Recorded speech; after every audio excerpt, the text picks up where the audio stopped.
2, 1, kita live.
Assalamualaikum warahmatullahi wabarakatuh.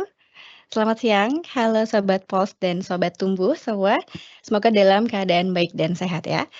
Selamat datang di acara Pos Pertamina Online Learning System pada edisi 11 Desember 2024. Terima kasih kepada Sobat Pos dan Sobat Tumbuh semua yang sudah gabung nih di siang hari ini. Dan kami juga terus akan berupaya untuk menebarkan energi positif melalui budaya sharing knowledge. Izinkan saya, Roro Anggun dari PGN LNG Indonesia, hadir sebagai moderator pada POS siang hari ini. POS ini merupakan event yang spesial gitu ya, karena event ini adalah rangkaian kedua dari rangkaian kegiatan POS untuk memperingati Hari Ibu yang akan dilakukan sepanjang bulan Desember ini, yang dipersembahkan oleh Growth Corner dan POS sepanjang bulan Desember. Dalam POS edisi kali ini, POS dan Growth Corner juga berkolaborasi dengan komunitas BPH Migas Collaborative Learning untuk berbagi inspirasi dengan Sobat POS dan Sobat Tumbuh melalui acara bedah buku. Kolaborasi pada kali ini sebuah hal yang menarik dan patut diapresiasi ya, karena badan usaha yakni di Pertamina Group dan dari pemerintah yakni BPH Migas gitu ya, tidak hanya senantiasa bahu-membahu dalam menjaga ketahanan energi nasional, tapi juga menunjukkan kepedulian bersama gitu, kalau kita peduli terhadap well-being dari pekerja. Khususnya untuk mendukung para working moms nih ya, supaya bisa memberikan kinerja yang terbaik, baik di rumah maupun di tempat kerja. Sobat Pos dan Sobat Tumbuh dimanapun berada, pada siang hari ini telah bergabung nih bersama kita, ada Mbak Ira Aprilia dari BPH Migas. Selamat siang Mbak Ira. Siang Mbak Anggun. Selamat siang, apa kabar Mbak? Baik? Alhamdulillah sehat Mbak Anggun. Alhamdulillah. Mbak Ira ini adalah book reviewer nih Sobat Pos dan Sobat Tumbuh pada kesempatan kali ini. Dan beliau akan mengulas isi buku yang sangat menginspiratif gitu ya, dan penulisnya juga merupakan best selling author gitu ya, yaitu dengan judul Raising a Happier Mother ya Mbak. Betul. Nah, dalam mengulas buku ini juga Mbak Ira tidak sendirian nih Sobat Pos gitu ya. Bukan Growth Corner dan Pos rasanya ya kalau nggak menghadirkan narasumber yang kompeten gitu ya. Kita sambut Mbak Prita Tias. Selamat siang Mbak. Halo, selamat siang Mbak Selamat siang, apa kabar, Mbak? Anggun. Baik, selamat Baik. siang untuk Sobat Pos dan Sobat Tumbuh semua. Nggak sabar nih ya, mau diskusi sama Mbak Ira juga nanti. Betul betul. Aku sih lebih nggak sabar ya Mbak, buat narasumber ini kayaknya topik yang dibawakan tuh soalnya relate nih gitu Benar, ya. Tiap hari ya, mak-mak. Betul banget Mbak, betul banget gitu ya. Jadi nanti setelah Mbak Ira memaparkan materinya akan dilanjutkan dengan Mbak Prita ya, Ya, untuk memaparkan yang lebih komprehensif mungkin dari sisi psikolog gitu ya. Mbak Prita Tias ini juga dari Good Enough Parents ya Sobat Pos dan Sobat Tumbuh, dan nanti Mbak Ira dan Mbak Prita akan bersama-sama berkolaborasi memaparkan materi gitu ya. Kalau materi dari Mbak Prita untuk tema pada hari ini adalah Finding Balance, How a Balanced Life for Moms Creates a Happy Kids gitu. Jadi memang nyambung banget dengan buku yang akan Mbak Ira review gitu ya. Tak kenal maka tak sayang nih Sobat Pos dan Sobat Tumbuh. Saya mau membacakan dulu. Yang pertama CV dari book reviewer kita. Ada Mbak Ira Aprilia. Beliau mengenyam pendidikan S2 di manajemen gas, kemudian untuk pekerjaan sekarang beliau adalah perencana ahli pertama, Pokja Perencanaan dan Pelaporan di Sekretariat BPH Migas. Untuk hobi membaca dan memasak, dan ini udah lari kadang-kadang gitu, Mbak. Kalau sempet itu, Mbak. Oh gitu. Iseng-iseng. Aku kira kalau mood, Mbak. Oh iya, bisa juga karena hujan ya. Gitu, bisa.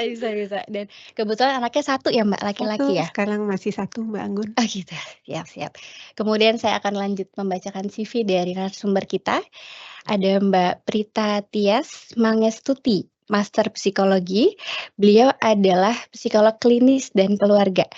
Beliau juga fokus dalam penanganan tumbuh kembang anak, pola pengasuhan keluarga, permasalahan emosional dan mental dalam keluarga. Mbak Prita juga merupakan co-founder dari Sekolah Bumi Nusantara Montessori dan Good Enough Parents gitu ya. Aku kebetulan follow juga nih Mbak, Good Enough gitu? Parents gitu. Jadi emang ternyata banyak kelas-kelas yang bisa kita ikutin gitu kan ya Iya, Mbak di bener. Good Enough Parents. Mhm. Dan Mbak Prita ini juga diploma Montessori Education gitu ya Mbak. Mhm. Dan beliau juga Certified Positive Discipline Parent Educator gitu ya. Oke, sekarang aku izin membacakan rules dulu, mungkin Mbak Ira dan Mbak Prita gitu ya. Jadi Mbak Ira akan Oke. memaparkan waktu 30 menit, kemudian dilanjutkan dengan Mbak Prita memaparkan materi 30 menit juga. Setelah itu kita akan Q&A 30 menit. Oke, Oke, baik. saya izin membacakan sedikit Sobat Pols dan Sobat Tumbuh gitu ya. Jadi selama sesi berlangsung, Sobat Pols boleh menyampaikan pertanyaan melalui kolom chat box gitu ya dengan format nama _fungsi kemudian _pertanyaan. Nantinya untuk 4 penanya beruntung akan dipilih oleh panitia dan mendapatkan hadiah yakni voucher senilai 100.000 dan souvenir untuk 4 orang penanya yang beruntung. Jadi selagi narasumber memaparkan materi boleh banget langsung dimasukkan pertanyaannya di chat box. Tanpa mengulur waktu lagi, mungkin Mbak Ira gitu ya, saya persilahkan Mbak Ira untuk memaparkan materinya. Oke, makasih Mbak Anggun. Mbak Prita, aku duluan. Siap. Oke, Assalamualaikum warahmatullahi wabarakatuh. Selamat siang Sobat Pols dan Sobat Tumbuh. Terima kasih. Siang hari ini kebetulan bulan Desember yang hujan terus, kita coba iseng-iseng baca buku nih, baca buku tentang keseharian aku ya, mungkin Mbak Anggun di sini, Mbak Prita dan teman-teman semua tentang peran kita sebagai ibu. Lanjut mungkin boleh? Kenapa sih pada awalnya kita pilih buku ini atau saya ya mungkin ya pilih buku ini, yang menarik dari buku ini adalah ternyata kita tuh kalau baca buku ketika kita sudah jadi emak-emak nih bukan hanya buku parenting nih Mbak, jadi bukan hanya buku tentang, kalau anak aku begini aku harus seperti apa gitu loh. Ternyata ada juga kalau aku seperti ini ternyata nanti anakku akan begitu gitu loh. Jadi aku membacanya adalah, apakah isi dari buku ini tuh bisa meregulate aku atau mendorong aku atau mencerahkan gitu ya, mencerahkan aku sebagai ibu gitu. Itu yang pertama. Yang kedua, anak-anak yang bahagia itu, intinya anak-anak itu sangat-sangat menurutku mencontoh apa yang kita kasih ya ke mereka. Jadi, apa yang kita lakukan setiap hari, emosi yang kita bawa itu mereka tuh langsung menyerap dan, langsung ngeluarin itu tuh nggak hanya hari ini gitu, jadi besok ternyata, "Loh kok perilaku mereka seperti itu ya? Oh ternyata dia mencontoh aku," gitu loh. Nah inilah yang aku akhirnya, memilih buku ini gitu. Dan yang satu lagi tentu untuk kita-kita yang, kebetulan menjalani peran ganda sebagai ibu, sebagai juga working mom, itu tuh ternyata tidak mudah ya, harus apa sekarang istilahnya balance life, gimana mengatur hidup kita, gimana ngatur keluarga juga, gimana bimbing anak. Nah ini aku coba baca, aku coba lihat di dalam buku ini yang akhirnya mungkin bisa membawa kita ke kita yang bahagia dan ujungnya nanti anak-anak kita yang bahagia gitu. Lanjut mungkin boleh? Nah, buku ini judulnya Raising a Happier Mother. Jadi, mewujudkan ibu yang happy, yang bahagia, yang cukup, yang penuh gitu. Penulisnya tadi Mbak Anggun udah sebutin ya, dia tuh, Anna Matul itu psikoterapi, kemudian dari perjalanannya dan, keprofesionalitasannya di bidang psikoterapi itu dia bikin beberapa buku sebetulnya. Nah, ini adalah buku keempatnya Mbak Anna ini yang terdorong ketika dia melahirkan anaknya yang kedua. Jadi anaknya Mbak Anna ini ada 3 dan kebetulan, eee, dia pas, melahirkan anaknya yang kedua ini, anaknya tuh mengalami, silent reflux yang menuntut dia tuh akhirnya jadi lebih lagi mencurahkan waktu, tenaga, dan pikiran, dan dia juga di masa-masa itu dia tuh sampai depresi gitu. Jadi, eee, setelah dia lihat pengalaman itu tuh nggak cuma dia loh gitu. Jadi beberapa pasiennya juga mengalami itu dan dia mencoba menuliskan di buku ini. Makanya judulnya adalah Raising a Happier Mother. Bukan buat kita tuh jadi orang tua yang sempurna gitu, tapi gimana sih kita tuh happy gitu loh Mbak dengan adanya anak kita, keluarga kita, dan kita happy gitu. Secara fisik buku ini agak tebal, memang 300 halaman, dan berbahasa Inggris ya, agak-agak effort juga untuk baca, tapi, reviewnya cukup bagus Mbak, boleh next. Kalau ini masih tentang bukunya seperti yang tadi aku udah jelasin ya. Memang si Mbak Anna ini dia benar-benar mendedikasikan buku ini dari seorang ibu ke ibu yang lain. Dia berharap dari cerita-cerita dia sendiri di buku itu atau cerita-cerita pasiennya mungkin di buku itu, kita ibu-ibu yang lain tuh bisa jadi, lebih berani, lebih, eee, termotivasi gitu untuk jadi ibu. Next mungkin. Ini reviewnya ya Mbak, aku dapatnya dari Goodreads beberapa, bintangnya bintang 5 dan kemudian kalau ini kan dari ya, luar ya, kalau di tempatku sendiri kebetulan bukunya tuh udah diantri banget, Oke. ya masih banyak banget yang udah kepengen baca di BPH sendiri. Lanjut boleh? Nah ini kenapa sih kita tuh masih terus-terus membahas tentang tadi Mbak Anggun bilang well-being ya, kesehatan mental, terutama di sini ibu dan kesehatan mental. Ternyata setelah, aku lihat-lihat gitu ya, di seluruh dunia tuh ternyata, eee, gangguan mental tuh benar-benar eksis gitu loh Mbak. Bahkan di ibu hamil atau ibu yang melahirkan dan juga di Indonesia tuh angkanya cukup sangat tinggi gitu ya. Di seluruh dunia sekitar 10% ibu hamil dan 13% ibu yang baru melahirkan itu mengalami gangguan mental, terutama depresi.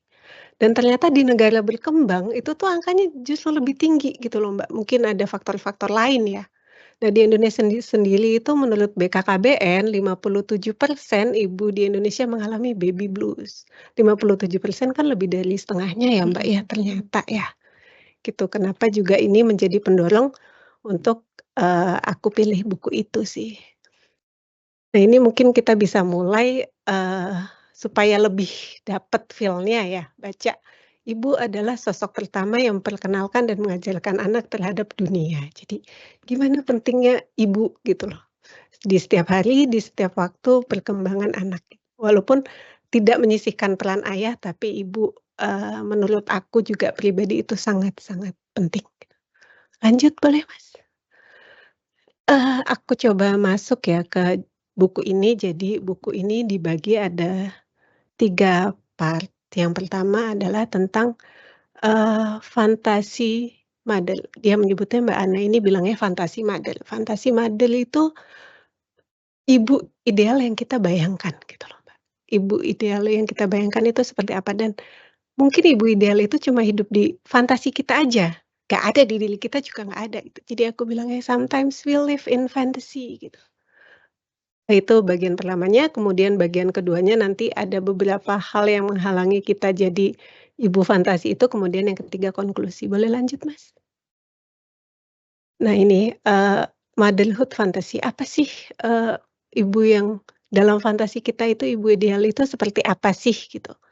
seperti apa dia, bagaimana dia sehari-hari berkomunikasi, Mbak Prita, bagaimana sehari-hari dia berteman, mungkin kalau kita ibu bekerja bagaimana sehari-hari dia membangun relasi dengan kolega atau dengan, sederhananya dengan ibu dari teman-teman anaknya lah, gitu-gitu ya.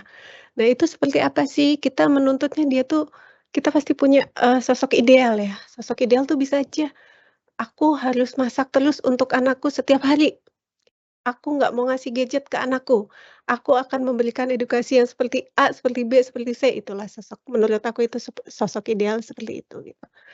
Nah, dengan adanya motherhood fantasy ini mendorong kita tuh jadi lebih ingin sempurna gitu, cuma ketika kita udah punya anak, kesempurnaan itu kan, apa ya Mbak, apa-apa yang terjadi di dalam diri kita tuh nggak cuma berpengaruh sama kita gitu. Jadi kesempurnaan ini juga tuh bisa, berpengaruh sama anak kita, itu yang harus kita sadari juga sih. Boleh next Mas? Nah ciri-ciri kesempurnaan pengaruh hidup kita, dari tadi yang, sosok ideal itu tuh yang menuntut kita jadi sempurna tuh kita terus mendorong diri kita setiap hari untuk memenuhi itu gitu di buku-buku ini dan beberapa, pasiennya Mbak Ana tadi, mereka mencoba menceritakan bahwa mereka itu menuntut diri mereka sendiri untuk memenuhi kesempurnaan itu ya.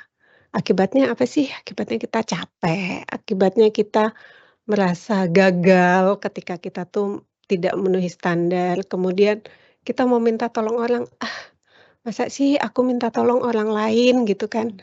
Terus kita tuh lama-lama dalam keadaan tertekan seperti itu tuh kita bisa burnout, akhirnya kita low mood, macem-macem itu ya, Mbak.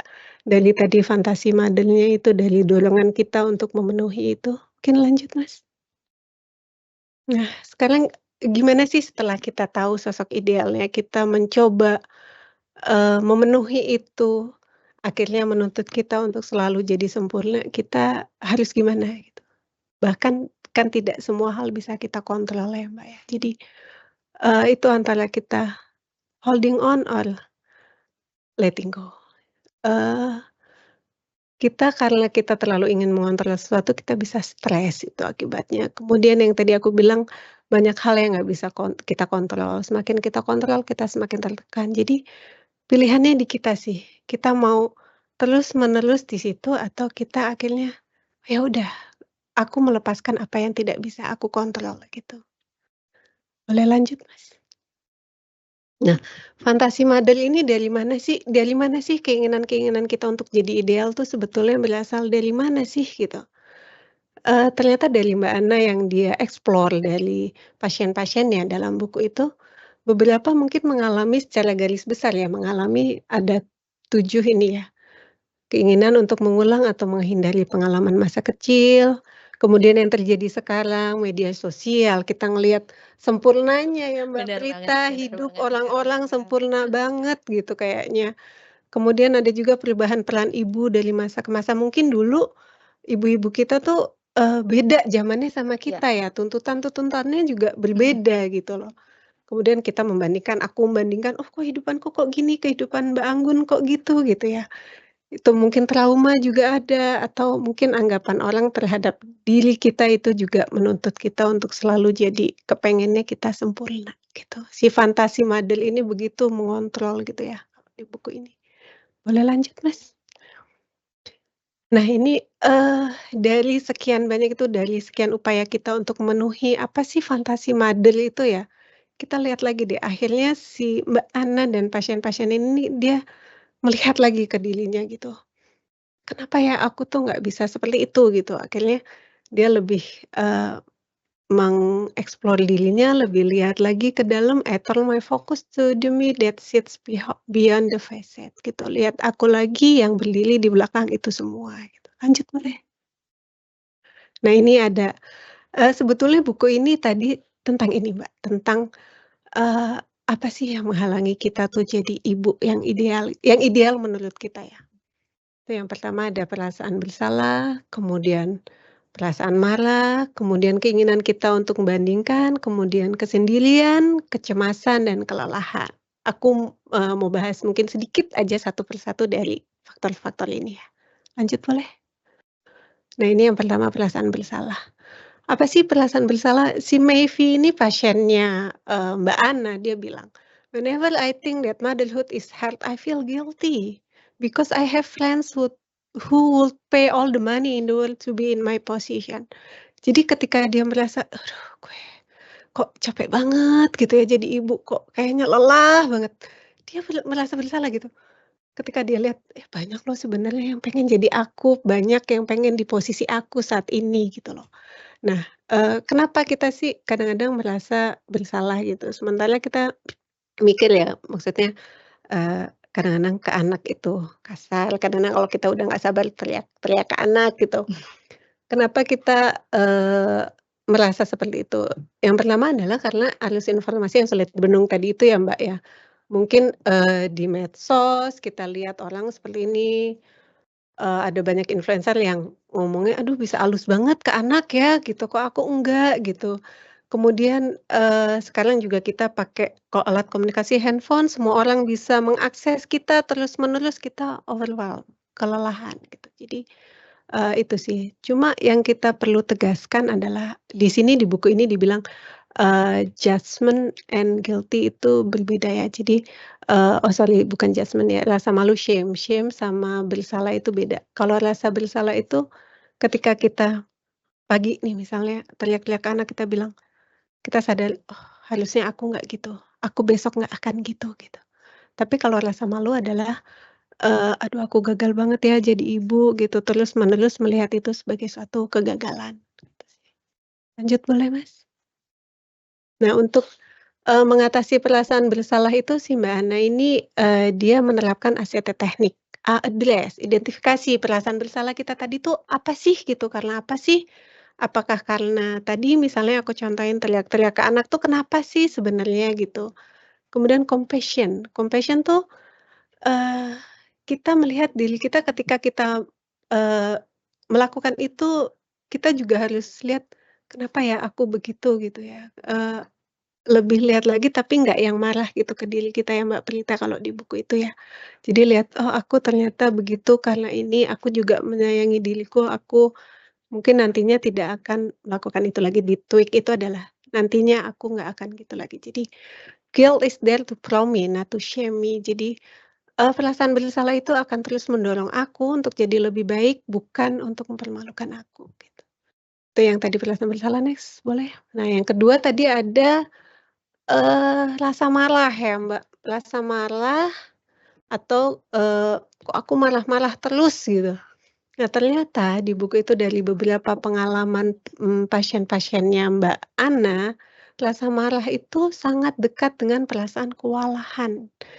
Kita harus ngatur waktu, mau bekerja, ngurusin anak dulu, anaknya sekolah, udah terlambat, kepengennya nggak teriak tapi ya itu tadi ya, sesuatu memang tidak bisa selalu dikontrol. Nah, kenapa sih kita ngerasa mudah marah? Ini mungkin lebih ke teori ya, Mbak. Mungkin kita satu, apakah basic needs kita terpenuhi? Kita lapar, jangan-jangan kita ngantuk, jangan-jangan kita lelah, jangan-jangan kita haus.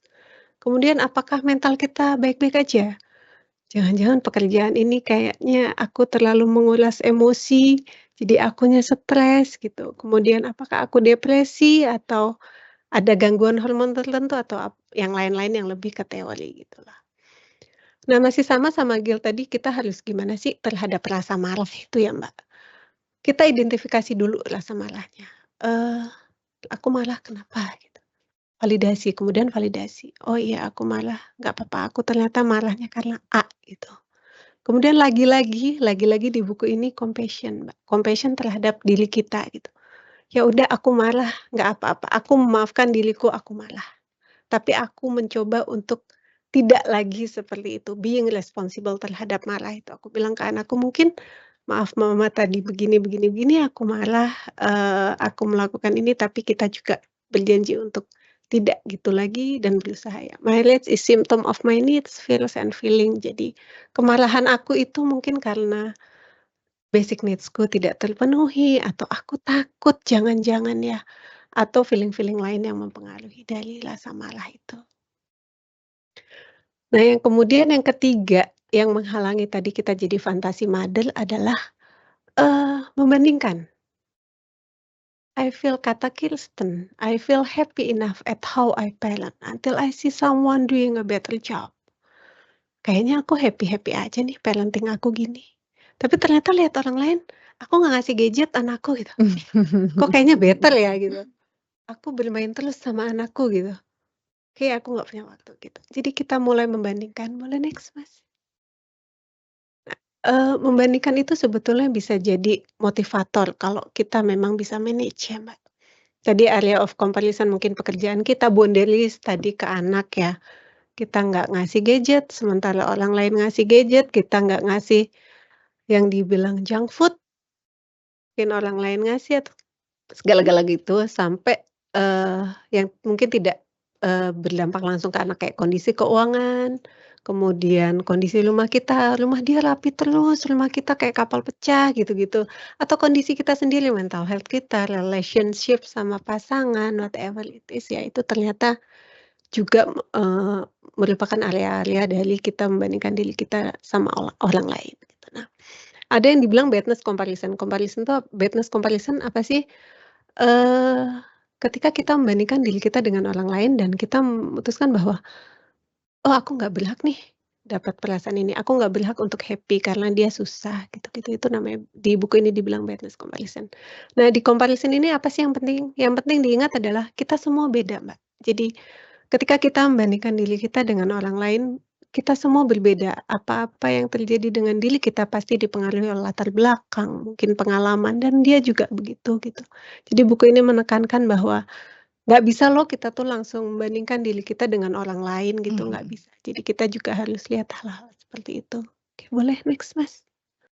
Nah ini sedikit tips aja untuk kita overcome comparison tuh ketika kita membandingkan diri kita ke orang lain tuh supaya kita tidak terlalu terfokus dan jadinya punya pengaruh negatif ke kita ganti fokusnya. Jadi kita lihat apa sih hal-hal positif yang terjadi di diri kita, kemudian kita kembali bersyukur, kita self growth, cari apa hal-hal yang positif, kemudian mungkin kita merefleksi kembali apa aja yang udah kita lakukan dan kemudian kita membangun batasan baru gitu dengan, diri kita dan orang lain.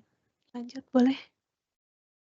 Yang keempat mungkin ya, yang keempat ini kayaknya sering banget dirasain sama ibu-ibu baru ya, ibu-ibu yang baru, masuk ke dunia motherhood dari living single, itu loneliness ya, aku juga sering dengar, "Gua kok sendirian aja sih," gitu, "Gua kok sendirian aja sih di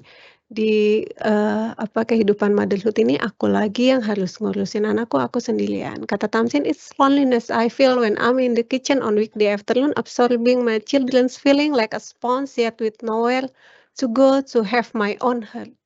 I find myself thinking I'm the only person who faces this particular challenge with my kids." Sebenarnya nggak sendirian karena orang lain juga ternyata sering sekali mengalami itu. Next boleh?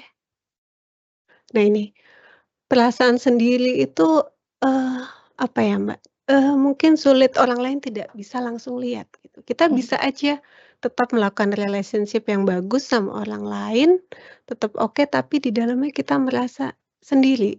Kayak kita misalnya kerja gitu, kita sibuk, kita tetap berkumpul sama orang-orang lain, sama temen, relationship-nya tetap bagus, tapi di dalam kita ternyata di motherhood itu sendiri, di parenting kita merasa, aku kok sendirian aja ya. Ngejar-ngejar tadi fantasi mother itu, kesempurnaan buat kita, buat anak, ternyata aku kok sendiri gitu.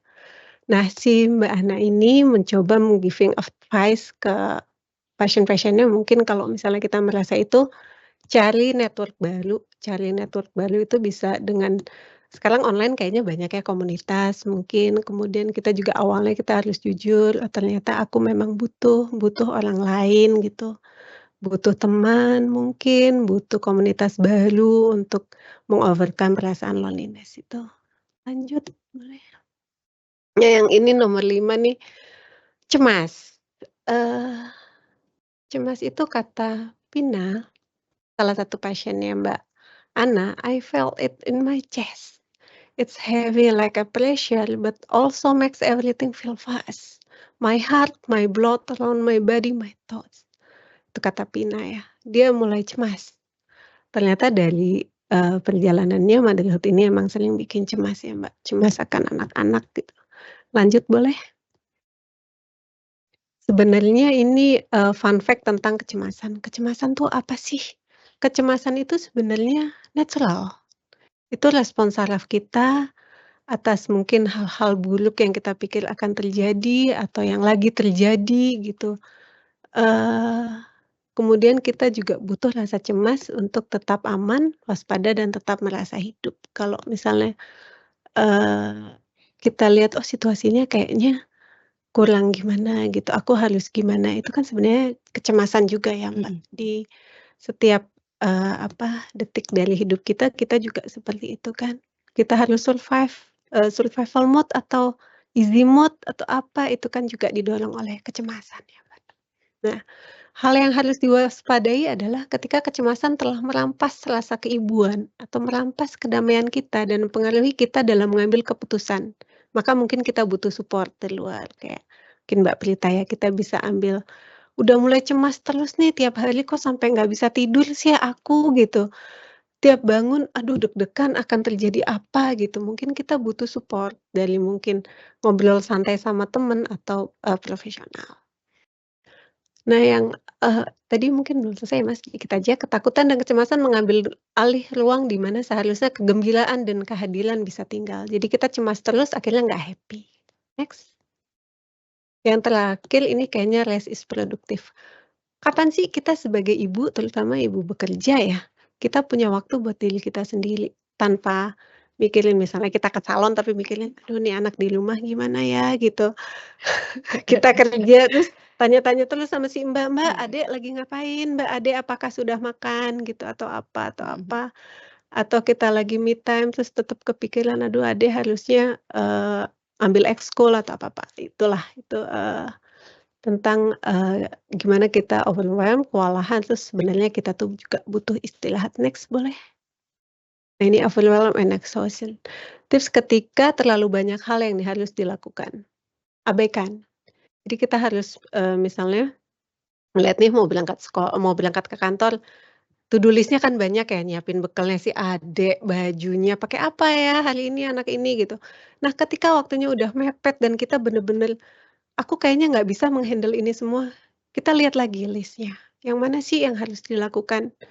Nah itu ke yang tidak perlu, ya udah nanti, bisa nanti enggak gitu, yang mana yang bisa nanti, yang mana yang aku emang harus sekarang gitu. Kemudian yang kedua, turunin standar kita.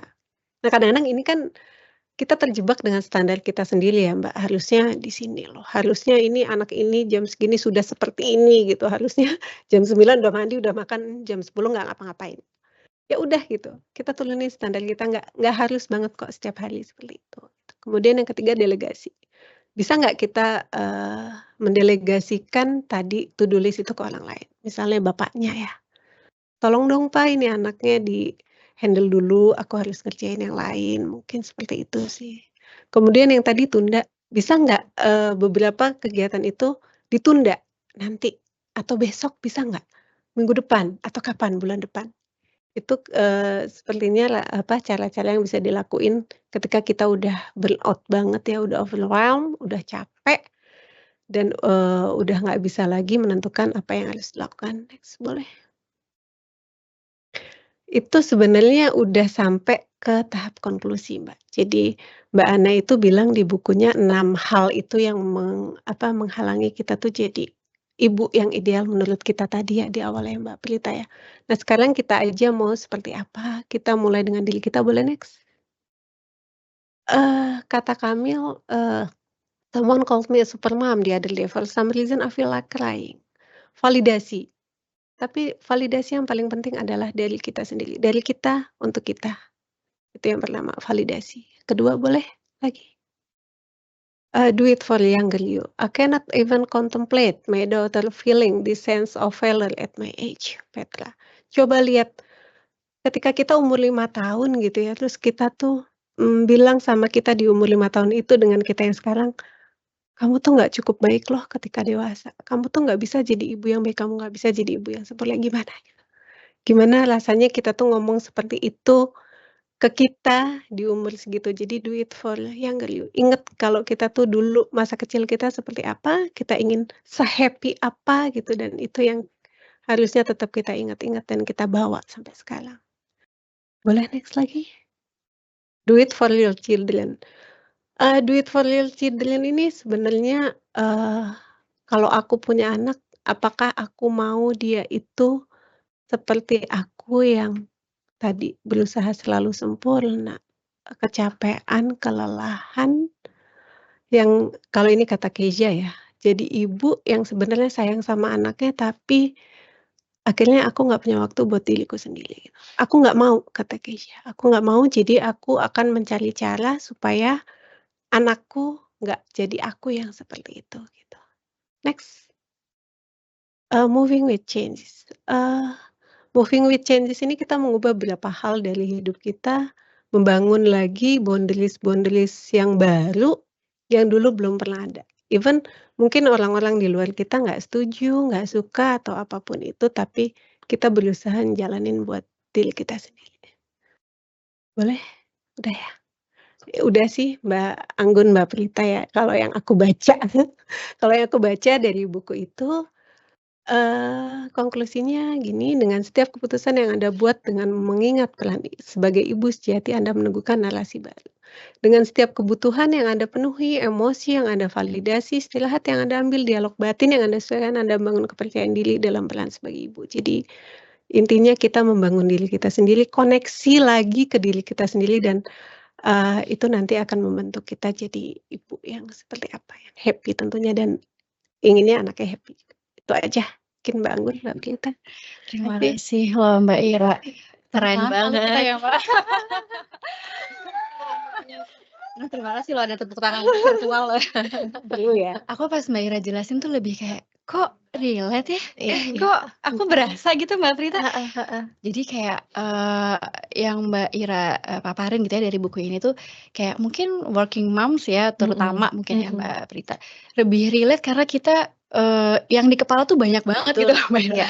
Kayak gimana tadi yang Mbak Ira jelasin pagi-pagi kita siapin anak-anak dulu, baru habis itu kitanya gitu kan. Jadi bener-bener kepalanya isinya kemana-mana kayaknya ya Mbak Ira ya. Time gap-nya udah menit ya, time gap-nya udah window time-nya itu bukan lagi Yes. jam ya. Ya udah detik kayaknya ya. Oke, paham. Udah ya seriwah itu gitu ya. Jadi saya ingatkan lagi nih Sobat Pol dan Sobat Tumbuh, jangan lupa untuk drop pertanyaan di chat box dengan format nama _fungsi kemudian _pertanyaan, karena di akhir acara akan ada 4 penanya beruntung yang akan mendapatkan voucher senilai 100.000 dan souvenir untuk 4 orang gitu ya. Jadi setelah Mbak Ira, ini kan harusnya Mbak Prita ya gitu. Iya. Aku udah nggak sabar sebenarnya, tapi ternyata masih ada informasi dulu nih Sobat Pol dan Sobat Tumbuh gitu ya. Jadi Sobat Pol dan Sobat Tumbuh nih yang ingin melihat rekaman webinar-webinar dari Growth Corner, yaitu bedah buku atau gibahin duit yuk ataupun Growth Talk, Sobat Pol bisa melihat dengan mengunjungi website growthcorner.pgn.co.id. Dan jangan lupa juga untuk kunjungi Instagram Growth Corner di @growthcorner.pgn. Oke, selanjutnya waktu yang sudah ditunggu-tunggu gitu ya. Aku nungguin juga. Iya kan betul gitu ya. Sekarang waktunya Mbak Prita gitu ya. Kami persilahkan Mbak Prita waktunya 30 menit untuk memaparkan materinya. Silakan. Ya, oke. Tadi indah banget sih sebenarnya ya Sobat Pos dan Sobat Tumbuh yang disampaikan Mbak Ira, dan pembahasannya komprehensif. Kayak aku meskipun psikolog gitu ya, tapi aku sebagai working mom juga langsung menelisik ke dalam diri.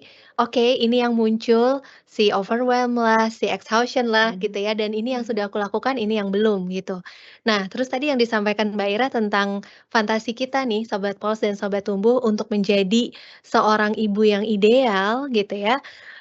Mungkin definisi ideal kita karena terpengaruh sama si fantasi tadi, akhirnya jadi membuat hidup kita tuh mungkin ya nggak sepenuhnya balance atau nggak seterusnya balance. Nah, makanya aku melengkapi apa yang tadi disampaikan Mbak Ira, saya mau ngajak Sobat Pos dan Sobat Tumbuh untuk menelisik lagi ke dalam diri, untuk berefleksi diri, apakah hidup saya ini meskipun nggak benar-benar bisa dibikin balance gitu ya, tapi sampai sejauh mana sih ketidakseimbangannya tuh sampai sejauh mana gitu ya. Oke, next-nya. Nah, ini yang tadi Mbak Ira sama Mbak Anggun juga udah sampaikan, bahwa kita sebagai ibu itu challenge yang paling utama adalah mengelola bukan waktu sebenarnya, tapi energi kayaknya ya.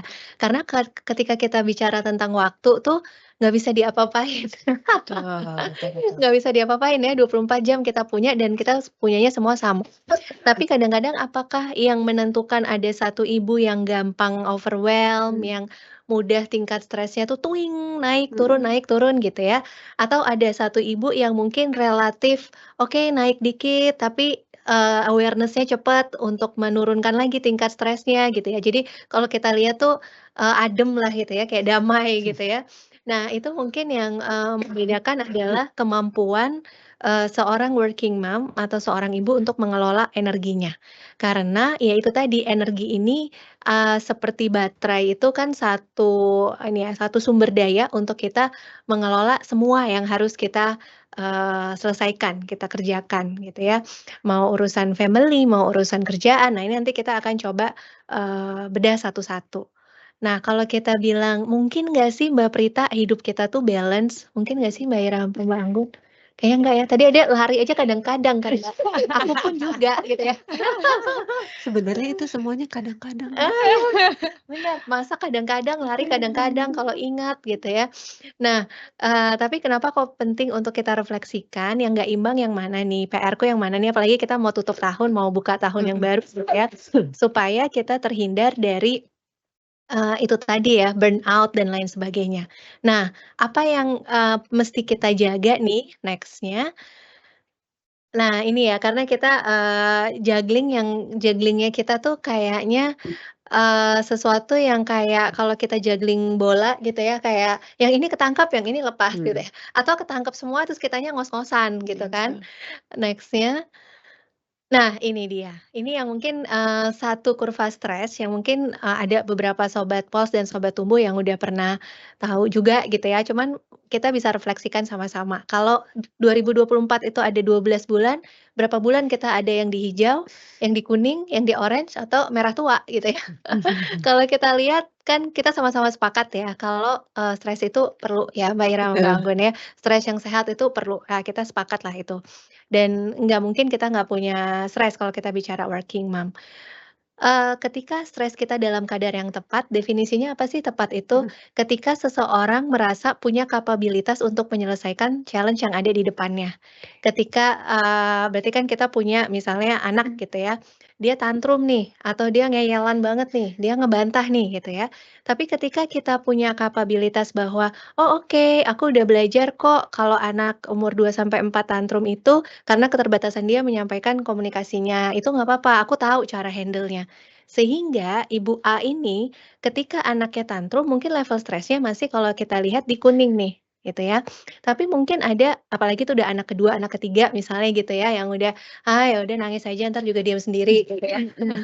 Atau mungkin ada ibu B nih yang first time mom gitu ya, terus pada saat anaknya tantrum, belum cukup informasi, apa sih belief behind tantrumnya anak, terus P3K-nya gimana misalnya gitu ya.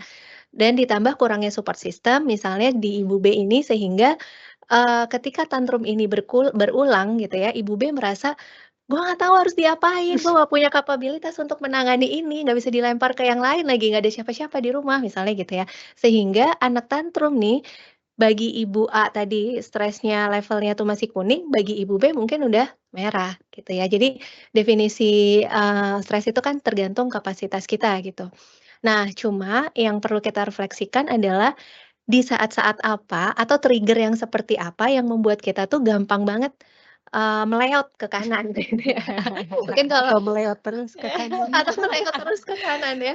Ya misalnya kurang support system, terus kita, kayak ngerasa bahwa apa yang di depan kita tuh sangat unpredictable gitu ya, sangat sangat kita nggak tahu nih path-nya tuh gimana sih gitu. Kalau kerjaan tuh bukannya nggak stres ya, tapi yang namanya pekerjaan itu kan kita berurusan dengan orang dewasa mungkin ya, Betul. yang udah bisa diajak ngomong. Yes. Nah, jadi kadang-kadang petnya lebih kebayang nih.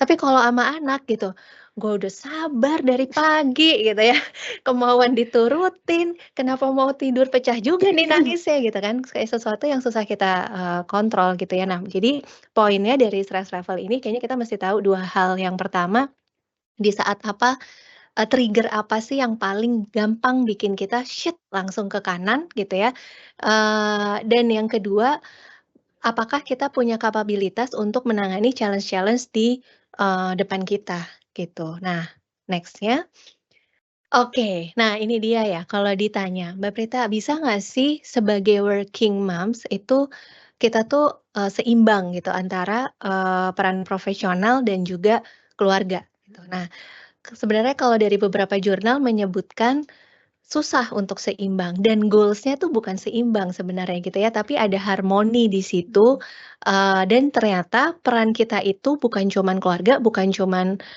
profesional gitu. Nah, ini yang kadang-kadang kita, lupa gitu, kita jalanin tapi mungkin itu nggak benar-benar kita, take note gitu ya, bahwa, "Oh ini loh harus aku perhatikan." Nah, apa sajakah? Mungkin boleh next-nya. Ini dia. Nah, ini sebenarnya nanti akan kita bahas satu-satu ya, Sobat Pos dan Sobat Tumbuh. Cuma kalau kita bagi nih laci kita, nah kita coba bayangkan diri kita itu ada minimal katakanlah 6 atau 8 laci lah. Ini cuman gambaran ya, nggak harus, persis kayak gini gitu ya, tapi kita bayangkan diri kita ada 6 sampai 8 laci.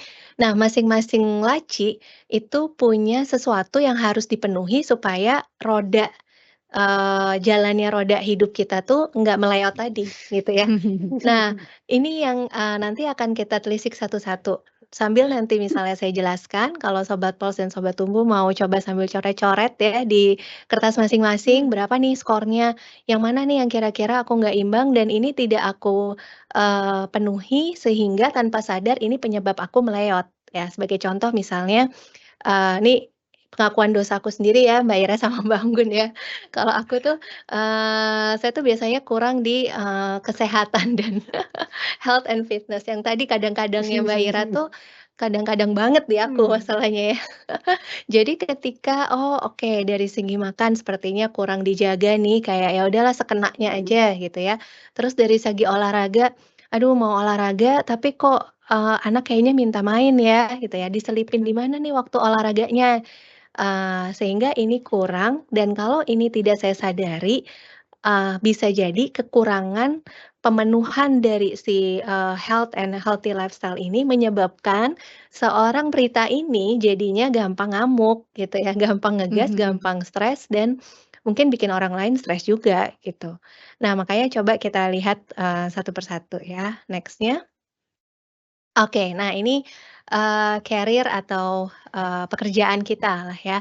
Jadi, seberapa kita memaknai bahwa apa yang saya kerjakan ini tuh memang, sejalan dengan apa yang jadi, purpose saya gitu ya. Jadi kalau bicara tentang apakah harus sesuai dengan passion ataukah bekerja itu harus semangat terus, kayaknya enggak ya, Mbak, ya. Kayaknya kayaknya semangat itu sebenarnya nggak harus terus-terusan, menyala gitu ya, tapi saya memaknai apa yang saya kerjakan ini memang selaras gitu dengan, bagaimana saya memaknai, hidup. Dan sebenarnya ketika di pekerjaan ini, ketika seseorang itu bisa mencentang, to do list-nya atau menyelesaikan satu project, itu tuh menghasilkan hormon dopamin dan endorfin di dalam dirinya. Sehingga rasanya puas gitu ya, gitu kan, puas dan nagih sebenarnya. Betul ya? Candu ya? Candu, Candu ya. iya candu, nggak usah workaholic deh, yang tidak workaholic pun ketika berhasil menyelesaikan sesuatu, apalagi mendapat apresiasi dari, rekan setimnya gitu ya, ini, menghasilkan, hormon dopamin dan endorfin dan ini menekan yang namanya hormon kortisol. Hormon kortisol ini yang bikin stres. Nah, jadi yang tadinya udah meleot nih, tapi ketika oke projeknya selesai, mendapat apresiasi, mendapat, encouragement gitu ya, yang tadi meleot ke merah, jadi balik lagi sebenarnya gitu.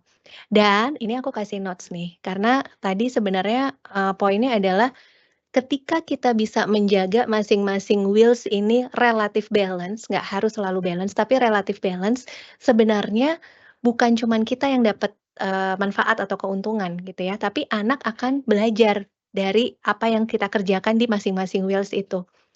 Ini ada satu riset mengatakan bahwa anak perempuan yang ibunya bekerja, itu setelah dari longitudinal study gitu ya, mereka itu, lebih besar kemungkinannya untuk mereka punya self esteem yang lebih tinggi dan keinginan untuk berkarya yang lebih tinggi ketika mereka dewasa nanti. Dan anak laki-laki yang ibunya bekerja, selama sang ayah ini berusaha mengimbangi ya dalam peran rumah tangga, ini, anak laki-laki yang melihat ibu bekerja dan ayah berusaha untuk cover gitu ya, anak laki-laki ini akan lebih tumbuh, keinginannya untuk merawat keluarga ketika nanti dia punya keluarga. Jadi buat sobat pos dan sobat tumbuh yang ada mungkin terselip rasa bersalah gitu ya karena membandingkan tadi ketika lihat media sosial, "Duh kok temenku yang ini, bilang main seharian sama anak, nemenin anak," apalagi kalau ada acara sekolah, Iya, kita nggak bisa datang, teman kita datang gitu ya. Mungkin ada lah tetap ya rasa dan nggak apa-apa ya namanya iri, comparing itu kan sesuatu yang, wajar sebenarnya gitu ya. Tetapi, kita ingat juga bahwa ada sisi positifnya loh sebenarnya, sehingga sobat, pos dan sobat tumbuh jangan ragu untuk menceritakan proses kerja kita, challenge kerja kita ke anak-anak dengan bahasa yang mudah dipahami. Dan jangan selalu mengkaitkan kerja itu untuk nyari duit buat bayar sekolah kamu, gitu ya.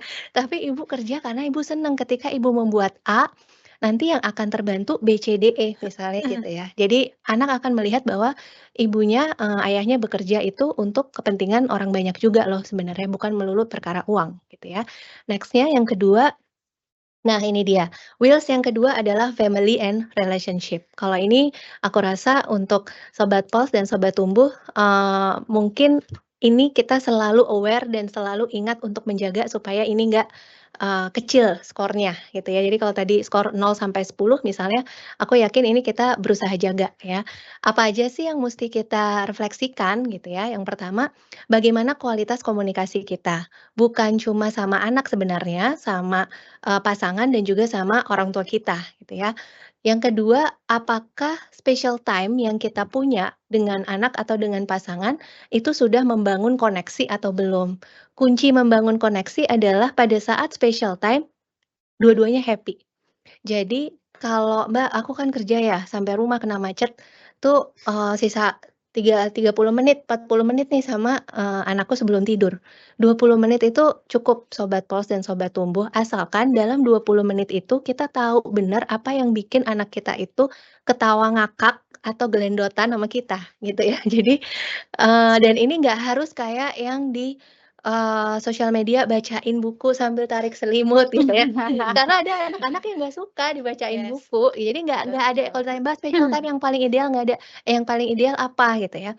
Nggak ada yang paling ideal, yang paling ideal adalah ketika dapat feedback bagus dari anak kita. Dapat feedback-nya gimana? Mata mereka berbinar-binar, besokannya mereka minta lagi. Gampang sih sebenarnya ya, indikatornya gitu. Dan yang ketiga adalah apakah resolusi konflik, nah ini biasanya kita family relationship ini dikaitkannya dengan peluk-pelukan aja gitu ya, special time yang Iya, happy-happy. betul. Kadang-kadang kita lupa nih sama resolusi konfliknya. Kalau ada beda pendapat sama pasangan, apakah kita udah cukup asertif, pasangan udah cukup asertif, dan kalau anak bikin masalah atau kita yang salah ke anak, apakah kita udah menerapkan diskusi sama anak atau kita cenderung berperan sebagai hakim menghakimi anak gitu ya. Ini yang kita, telisik. Kalau anak lihat bahwa orang tuanya itu saling mencintai, orang tuanya memberikan kehangatan ke mereka gitu ya, mereka akan tumbuh yang namanya secure attachment. Aku berada dalam satu keluarga yang aman dan aku melihat contoh bagaimana harus memperlakukan orang lain gitu ya, dan kecerdasan emosionalnya juga akan berkembang dengan, baik. Sekali lagi ini nggak harus selalu baik ya, jadi nggak harus 100% baik, tapi 70% ya kadang-kadang marah, ya wajarlah, yang penting minta maaf lagi, kita berusaha lagi. Jadi tadi nyambung dari Mbak Ira bilang, jangan punya fantasi bahwa ibu yang baik adalah ibu yang tidak pernah marah atau ibu yang sabar ya, karena marah tuh emosi dan boleh gitu. Next-nya, nah ini dia ya, ini, mungkin buat beberapa ibu ini, sesuatu yang cukup menjadi fokus ya, tapi kalau saya pribadi ini kayak, terutama physical health itu ya, health and well-being.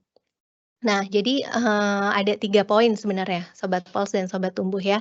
Physical health, apakah kita sudah meluangkan, waktu yang cukup untuk olahraga secara teratur? Nah, olahraga secara teratur nih sebenarnya ada rumusnya kayaknya ya, Mbak Ira dan Mbak Anggun gitu ya. Kalau dari beberapa yang aku konsul, sebenarnya 15 menit, 20 menit dalam sehari kita bergerak secara aktif ya, itu sudah, cukup sebenarnya gitu ya, tapi ini bisa kita refleksikan lagi. Terus yang kedua, memprioritaskan tidur. Nah, siapa nih yang kalau anaknya udah tidur, kayak galau, ini mau ikut tidur, biar tidurnya cukup, Atau mau scroll-scroll. atau mau scroll-scroll, atau mau Iya, draktoran gitu Iya kan. iya. Ya, tapi, ini kita mesti cek dari segi kuantitas dan dari segi, kualitas tidur kita, gitu ya.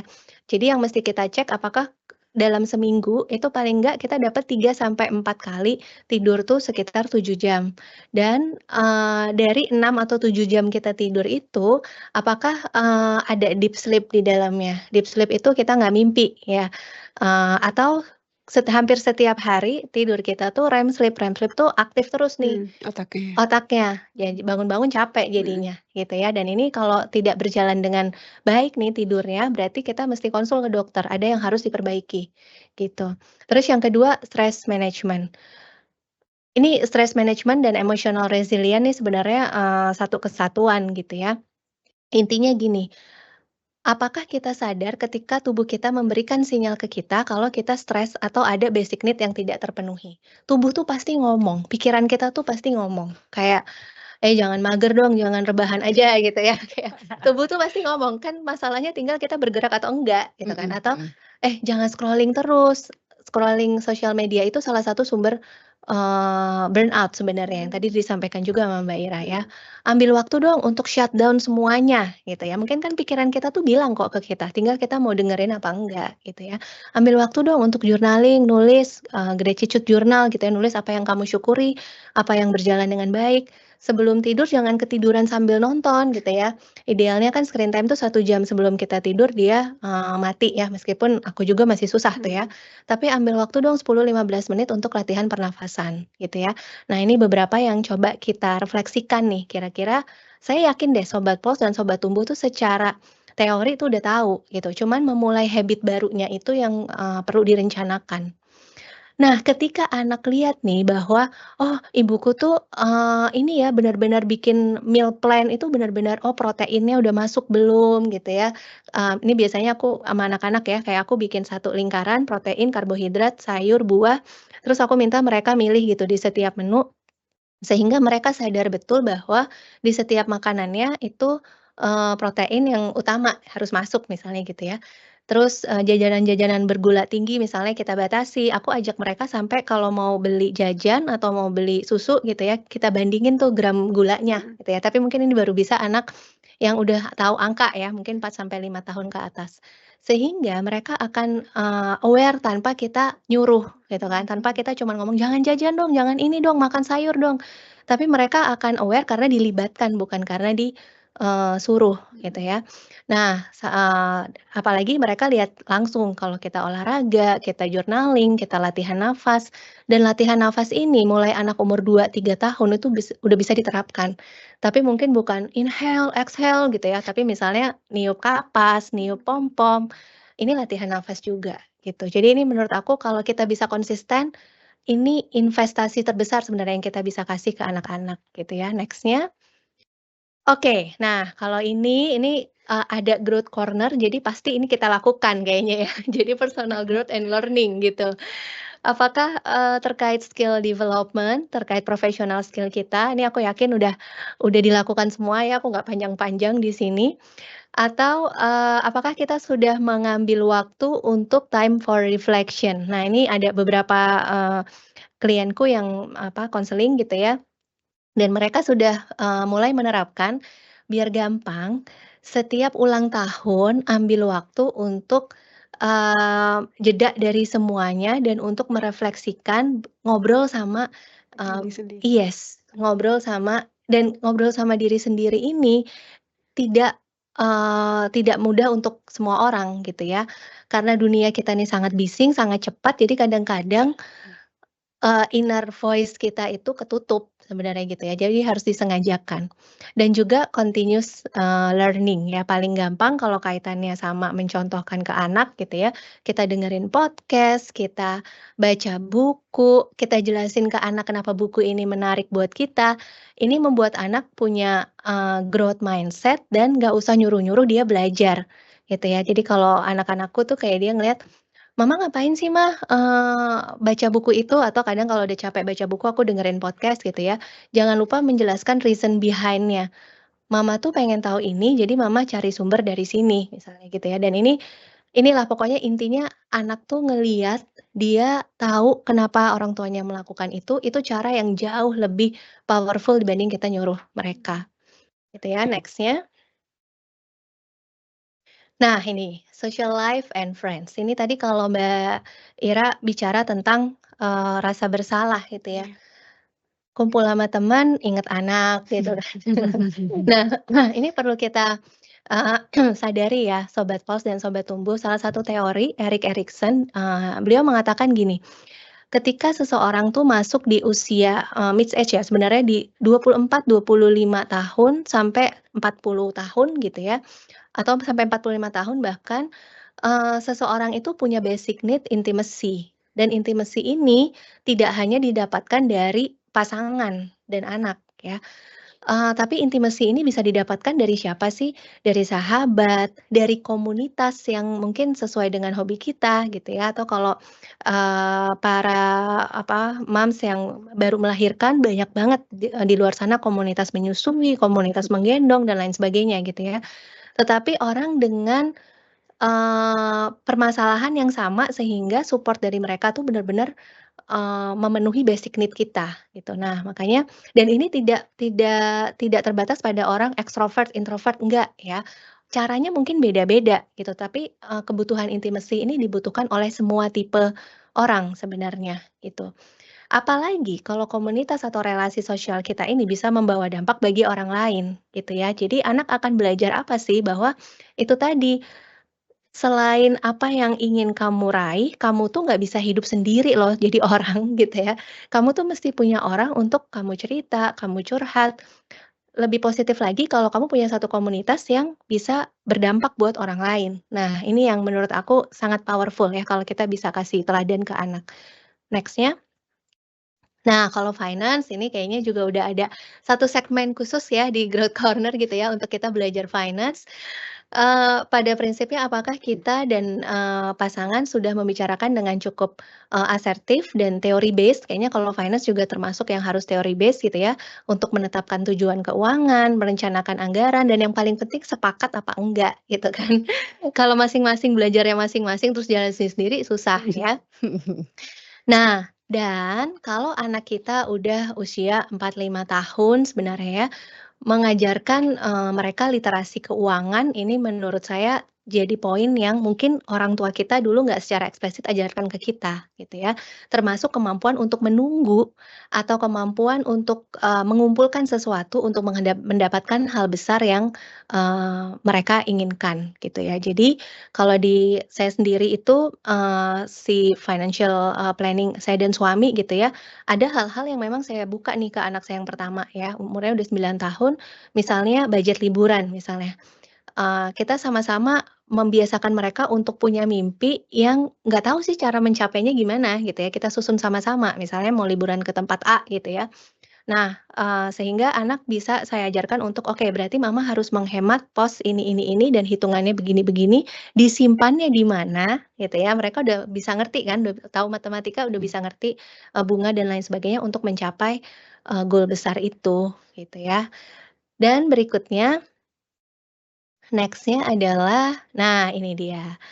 Ini yang paling menimbulkan rasa bersalah untuk para ibu-ibu ya, Mbak Ira ya. Itu Bangun ya. tadi kesalahan Fun tapi bikin anak ya. betul, fun and recreation. Nah, Sobat Pos dan Sobat Tumbuh, kita perlu punya definisi yang tepat dulu nih untuk fun and recreation. Nggak semua orang, recreation-nya itu ke salon, pijet ya. Tapi untuk beberapa orang merilekskan tubuh dengan cara ke salon pijet, itu tuh langsung twing gitu ya, langsung, bikin recharge energinya gitu.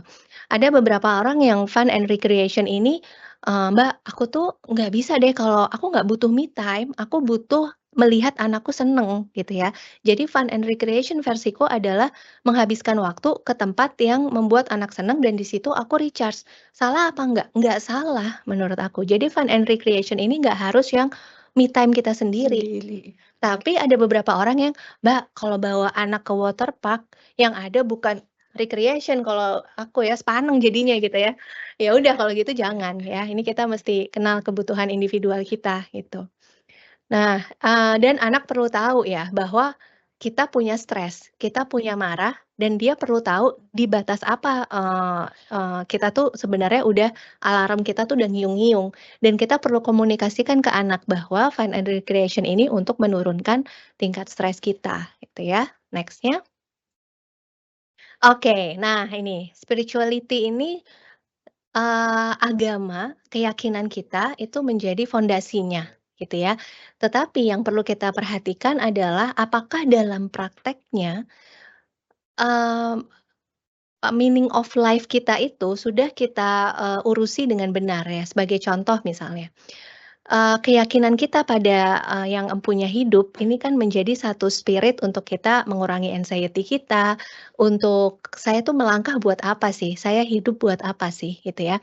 Tetapi hal ini kadang-kadang lupa untuk di, breakdown lagi menjadi, practical activity yang memang mengingatkan kita gitu ya, bahwa ini tuh perlu perlu dirawat loh, ini perlu dibina loh, gitu ya.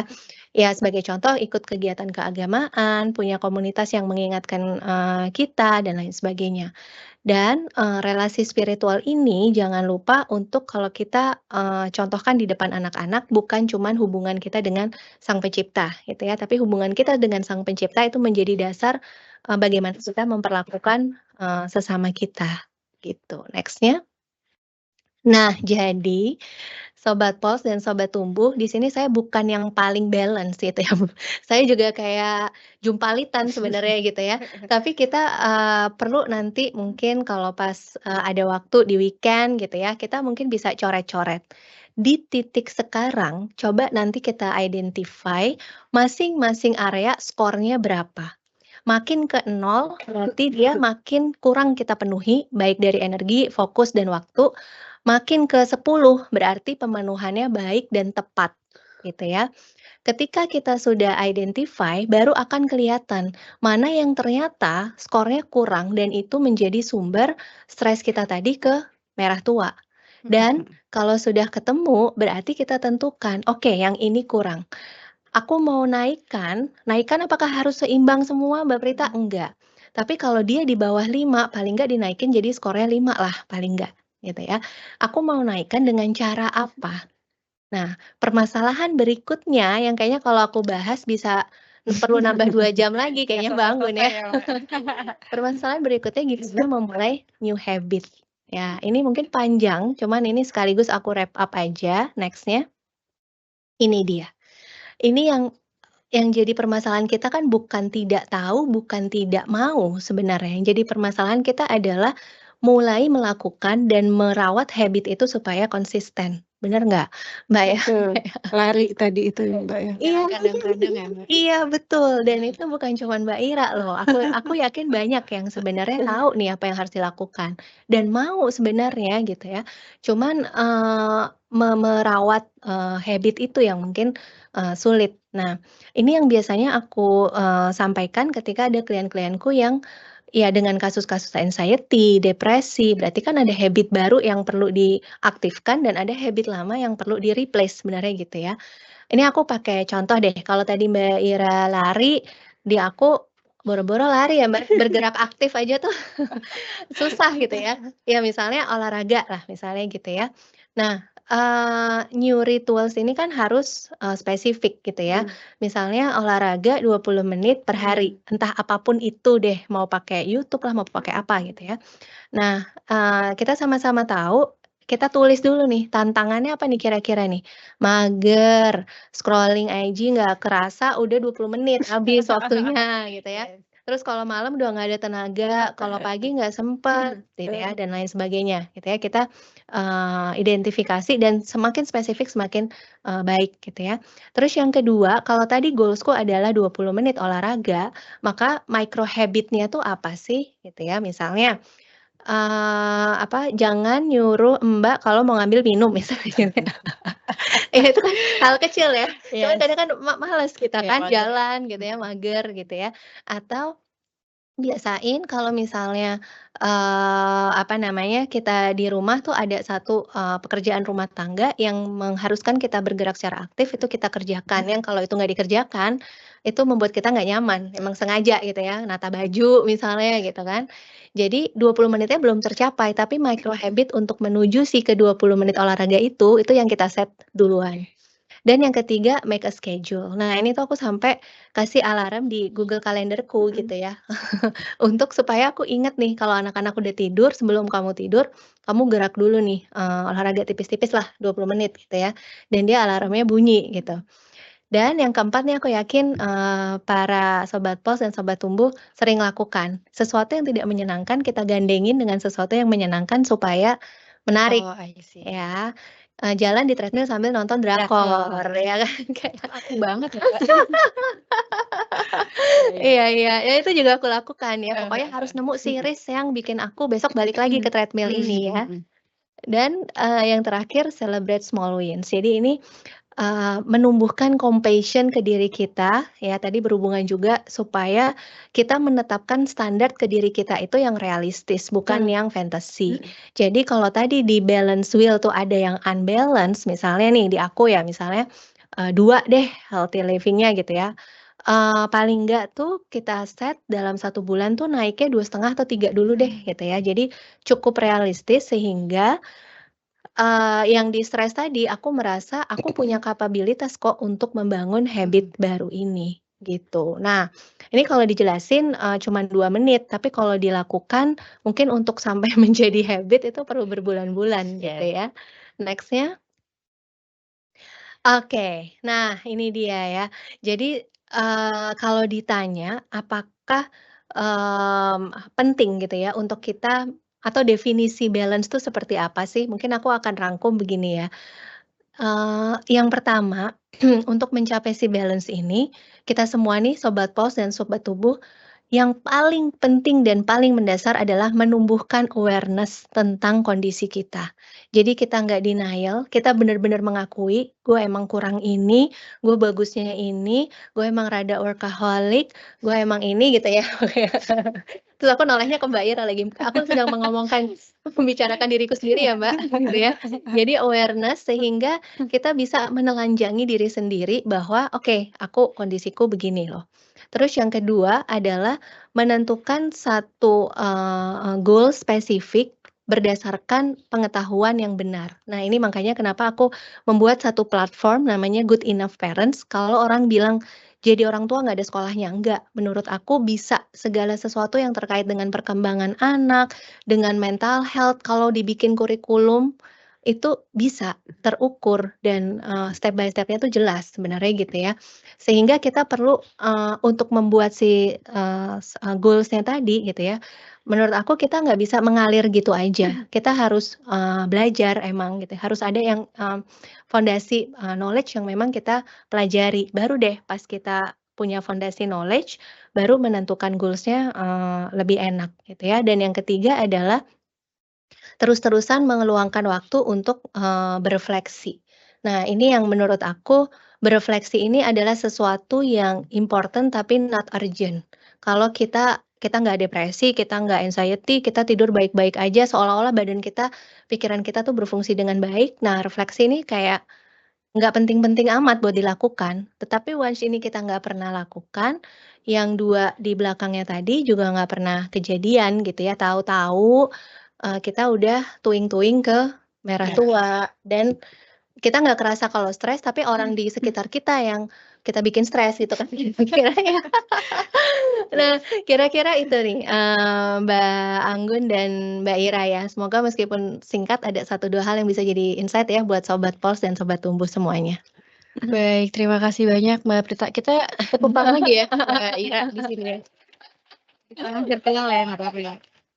Setelah dengerin Mbak Prita gitu ya, Mbak Ira, aku langsung kayak, aduh apa nih yang bikin aku kemerah tua gitu ya, yang mana yang bikin aku kemerah tua gitu ya, apakah aku udah cukup banyak Balance. belajar gitu ya, apakah kita udah cukup banyak menimba ilmu gitu Ya. ya, karena kayak tadi Mbak Prita bilang, orang tua tuh juga nggak berhenti belajarnya gitu, kayak everyday is learning gitu ya Mbak Ira ya.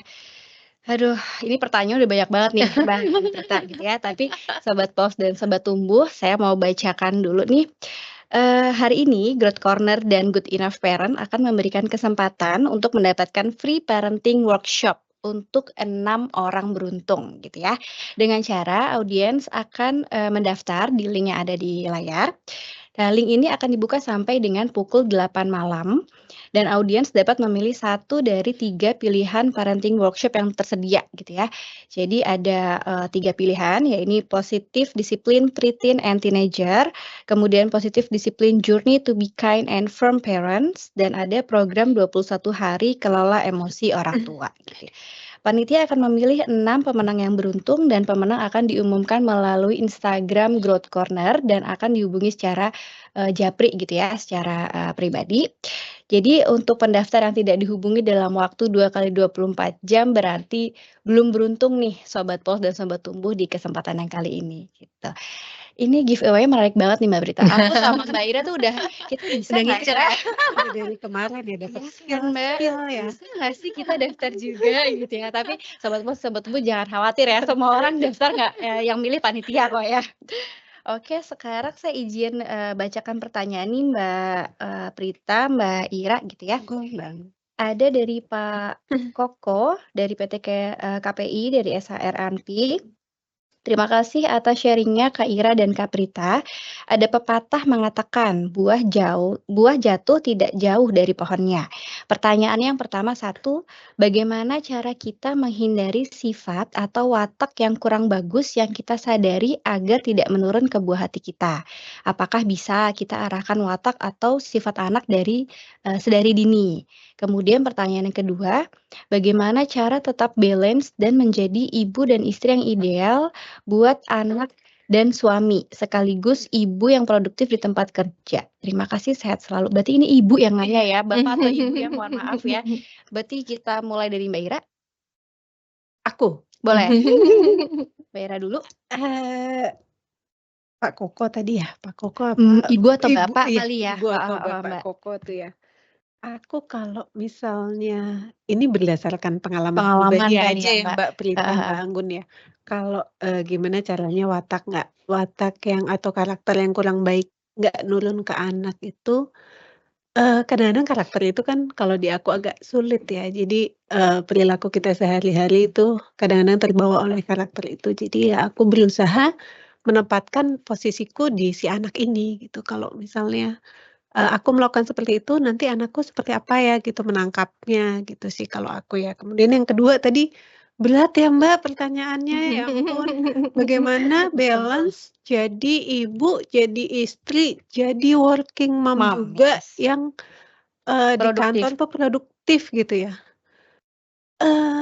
Kalau menurutku yang ideal itu nggak ada ya. Jadi ya kita maksimal aja kalau misalnya kalau aku sendiri ya Mbak, kalau waktunya di rumah ya aku mikirinnya sebisa mungkin prioritas di rumah. Kalau di kantor ya sebisa mungkin 8 to 5 atau 9 to 5 atau waktu-waktu di kantor itu kita mikirinnya kantor gitu. Sebisa mungkin pekerjaan kalau misalnya memang memungkinkan, kadang susah ya, tetap aja dibawa ke rumah ya. Itu selesai di saat itu gitu sih Mbak kalau aku. Oke, kalau dari Mbak Prita nih Mbak, gimana yang dari pertanyaan pertama, watak gitu ya Mbak, nggak menurun nih ke anak dari kecil gitu. Ya. Nah ini aku melengkapi ya tadi yang dari Mbak Ira sampaikan. Jadi mungkin kalau kita bilang aku izin reframe si watak atau karakter ini menjadi temperamen ya. Temperamen tuh ada macam-macam gitu ya. Temperamen definisinya bukan pemarah, bukan ya. Nah, jadi kan ada yang anak itu memang sudah given karena genetik, ada yang dia belajar karena dia melihat orang tuanya. Nah, jadi sebagai contoh misalnya ada 3 bayi nih gitu ya. yang punya 3 temperamen berbeda. Bayi yang A mungkin, kita lihat easy baby ya, dia mau dibawa kemana-mana anteng, Santai. ketemu orang baru enak gitu ya. Bayi yang kedua nih sangat sensitif misalnya, kalau ada suara orang baru dia nangis, ada suara keras dia nangis gitu ya. Nah, bayi yang ketiga ini mungkin, lebih ke dia sulit diketahui maunya apa gitu ya. Jadi, kalau nangis itu lebih lama gitu ya, lebih keras kepala misalnya kayak gitu ya.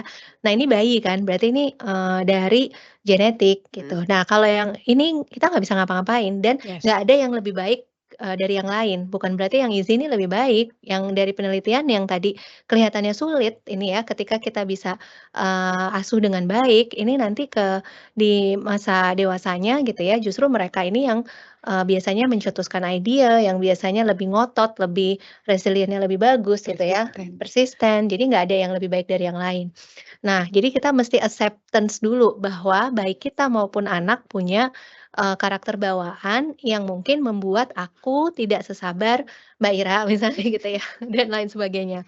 Baru yang kedua, kalau kita udah tapi ini tidak menjadi excuse kita memelihara, perilaku-perilaku yang memang merugikan orang lain ya. Sebagai contoh, aku temperamenku tuh cenderung tinggi sebenarnya gitu ya, kalau orang bilang ngelihat kayak, "Oh Mbak Prita tuh sabar," gitu ya, mungkin kedengerannya gitu ya, tapi aslinya enggak gitu ya. Jadi aku aslinya temperamenku tuh cukup reaktif dan, mudah marah lah gampangnya gitu.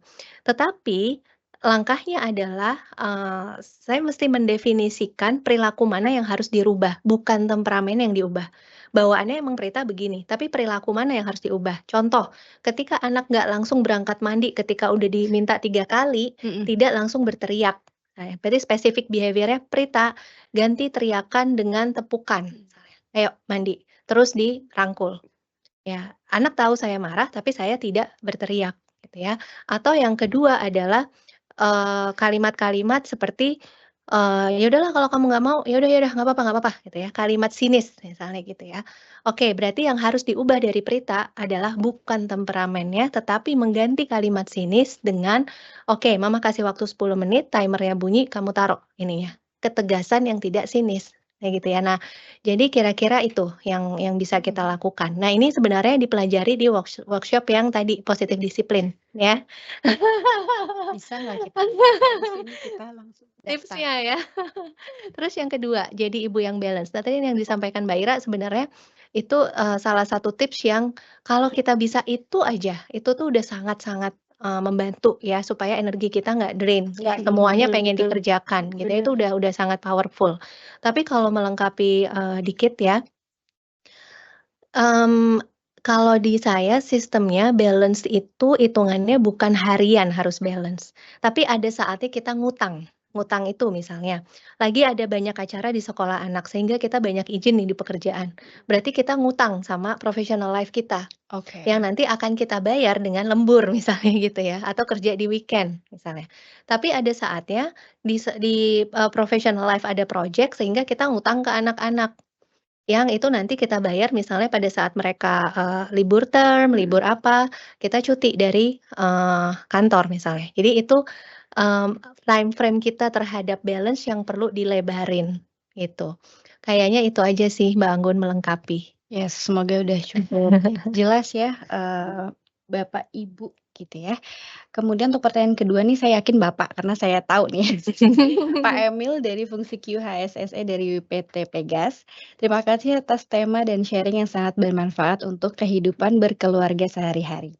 Saya percaya bahwa pendidikan dan well-being seorang anak pasti lebih condong ke seorang ibu. Mungkin bisa memberikan tips bagaimana seorang suami yang ideal agar bisa membantu sosok ibu memprioritaskan diri mereka sendiri tanpa mengabaikan peran mereka sebagai orang tua. Selain supply surplus cash flow uang jajan keluarga tentunya gitu ya. Mungkin Mbak Prita dulu nih, Iya, gimana iya. nih Mbak Prita? Nah, ini aku, happy banget ada pertanyaan dari Yes. Pak Emil ya, karena ini satu isu yang harus terus-terusan kita raise gitu ya, dan kayaknya harus dari bapak-bapak yang menyebarkan awareness ini gitu kan. Yang pertama sebenarnya banyak banget riset yang bilang bahwa, aku nggak bisa sebutin satu-satu ya, tapi intinya banyak peran ibu banyak hal yang dibutuhkan dari anak yang tidak bisa dipenuhi oleh ibunya. ya. Mhm. Misalnya sportivitas ketika, bermain olahraga berkelompok. Ibu tuh nggak bisa jelasin kadang-kadang ya, main bola, main basket, dan lain sebagainya. Terus yang kedua misalnya, bagaimana take care rumah yang, pertukangan gitu ya, Mhm. benerin apa gitu ya. Itu kan ada pelajaran engineering-nya, ada pelajaran, teknologinya di situ, dan kadang ibu, nggak bisa tuh untuk cover itu gitu ya. Jadi kalau pertama, apa yang ayah bisa lakukan untuk melengkapi peran ibu, sebenarnya bukan melengkapi ya, bersama-sama dengan ibu, dalam tumbuh kembang anak, bapak ibu harus meeting berdua, harus dipelajari dulu ya, anak tuh butuh apa aja, bagi tugas. Oke, yang masalah, perkembangan bahasanya sama ibu, yang masalah perkembangan motorik anak gitu ya, di-handle ayah, yang membatasi gadget-gadget anak gitu ya, harus dipakai parental control dan lain-lain, ayah, dan lain sebagainya. Terus yang kedua, ayah memprioritaskan ibu. Pak, deep talk sama ibunya, ditanya ibunya basic need apa dari ibu yang pengen dilakukan tapi belum terpenuhi. Dan kita harus siap, bapak-bapak harus siap, ibu-ibu tidak langsung bisa menjawab, bener nggak Mbak Ira? Bener, Apa udah ya? lupa. Apa ya? Udah terbiasa memendam dan Yes. menganggap itu prioritas Betul. kesekian. Betul. Jadi kadang untuk ibu menemukan, aku mau me time ngapain, itu perlu trial error. Gitu, mungkin ibu nyoba ke salon, oh ternyata kok nggak satisfied ya, ibu nyoba ketemu teman, oh ternyata kok bukan ini ya, gitu ya. Jadi, bapak-bapak jangan ini ya, tadi minta ke salon, giliran dikasih ke salon, pulangnya tetap ngomel gitu ya. Jadi ibu perlu trial error untuk tahu, dan jangan lupa sepakati, waktunya gitu ya, supaya ketika ibu bisa, self care, ini waktu bapak itu tidak ada saingan untuk bisa special time dengan anak. Karena biasanya kalau anak biasa sama ibunya terus dipegang bapaknya, anak tetap milih ibunya gitu Yes. kan ya, jadi kira-kira begitu. Oke. Izin lanjut mungkin, pertanyaan selanjutnya nih dari inisial RDS Mbak Prita. Pertanyaannya, bagaimana menjadi happy mom yang sebenarnya ketika merasa bahagia itu membuat saya merasa bersalah, sejak saya kehilangan anak kedua saya 2 tahun lalu. Saat ini saya merasa berpura-pura bahagia demi anak pertama saya. Hanya saja, saya seperti merasa kalau anak sulung saya itu tahu kalau saya berpura-pura, sampai dia seringkali berupaya sungguh-sungguh untuk membuat saya bahagia. Dia menyukai apa yang dulu disukai adiknya. Dia sering memeluk dan manja ke saya seperti halnya dulu yang sering dilakukan adiknya dan sebagainya. Apakah itu sikap wajar anak-anak, katanya responsif dan adaptif, atau apa yang sebaiknya saya lakukan? Mohon sarannya. Mungkin Mbak Prita bisa.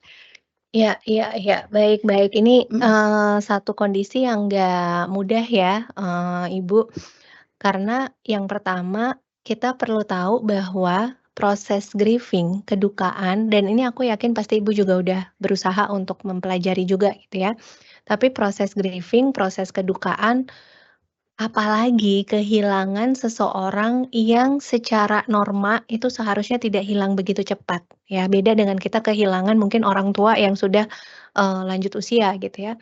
Proses grieving itu tidak ada time limit-nya ya, untuk masing-masing orang dengan masing-masing kasus tuh akan sangat, berbeda-beda. Sehingga kita selain, saya sangat menyarankan Ibu konsultasi dengan psikolog gitu ya, atau bila sudah konsultasi dilanjutkan secara rutin gitu ya, untuk menemani Ibu melewati masa grieving ini gitu. Tapi tidak ada time limit-nya. Kita tidak boleh menarget diri kita, kapan ya saya harus let go, saya harus benar-benar menerima, saya harus bisa bahagia, itu kita nggak bisa kasih, target ke diri kita. Sehingga, mungkin kata yang tepat bukan, pura-pura bahagia gitu ya, tapi kata yang tepat adalah saya belajar untuk mengenali dan membolehkan diri saya untuk bahagia. Mungkin itu ya term yang tepat. Karena, saya merasa seharusnya saya berduka sekarang dan sepantasnya saya berduka. Sehingga rasa bahagia di dalam diri saya itu sesuatu benda asing yang kalau masuk ke diri saya jadi nggak nyaman. Sehingga benda asing itu saya masukkan perlahan-lahan gitu. Lalu yang kedua, apakah anak pertama jadi, ingin menyenangkan ibunya itu wajar? Sangat wajar ya, apalagi kalau anak pertama kita itu udah 4, 5 tahun ke atas ya. Dia sudah mengembangkan empati, bisa membaca suasana hati orang lain dan berusaha berpikir, "Apa yang bisa saya lakukan untuk membuat kondisi di luar sana lebih baik?" Gitu ya, dalam arti kondisi emosi ibu saya lebih baik. Kalau ditanya apakah ini akan berdampak, Mbak, jadi beban untuk anak pertama, ya saya rasa ketika ibu tidak secara eksplisit kan memaksa dia untuk seperti itu, ini, tidak akan berdampak buruk ya. Ini sebagai bentuk dia belajar untuk, berempati dan membantu ibu, gitu. Jadi saya rasa, kira-kira sementara seperti itu, Mbak Anggun. Oke, baik. Terima kasih Mbak Prita. Semoga cukup jelas ya, inisial RDS Bapak atau Ibu.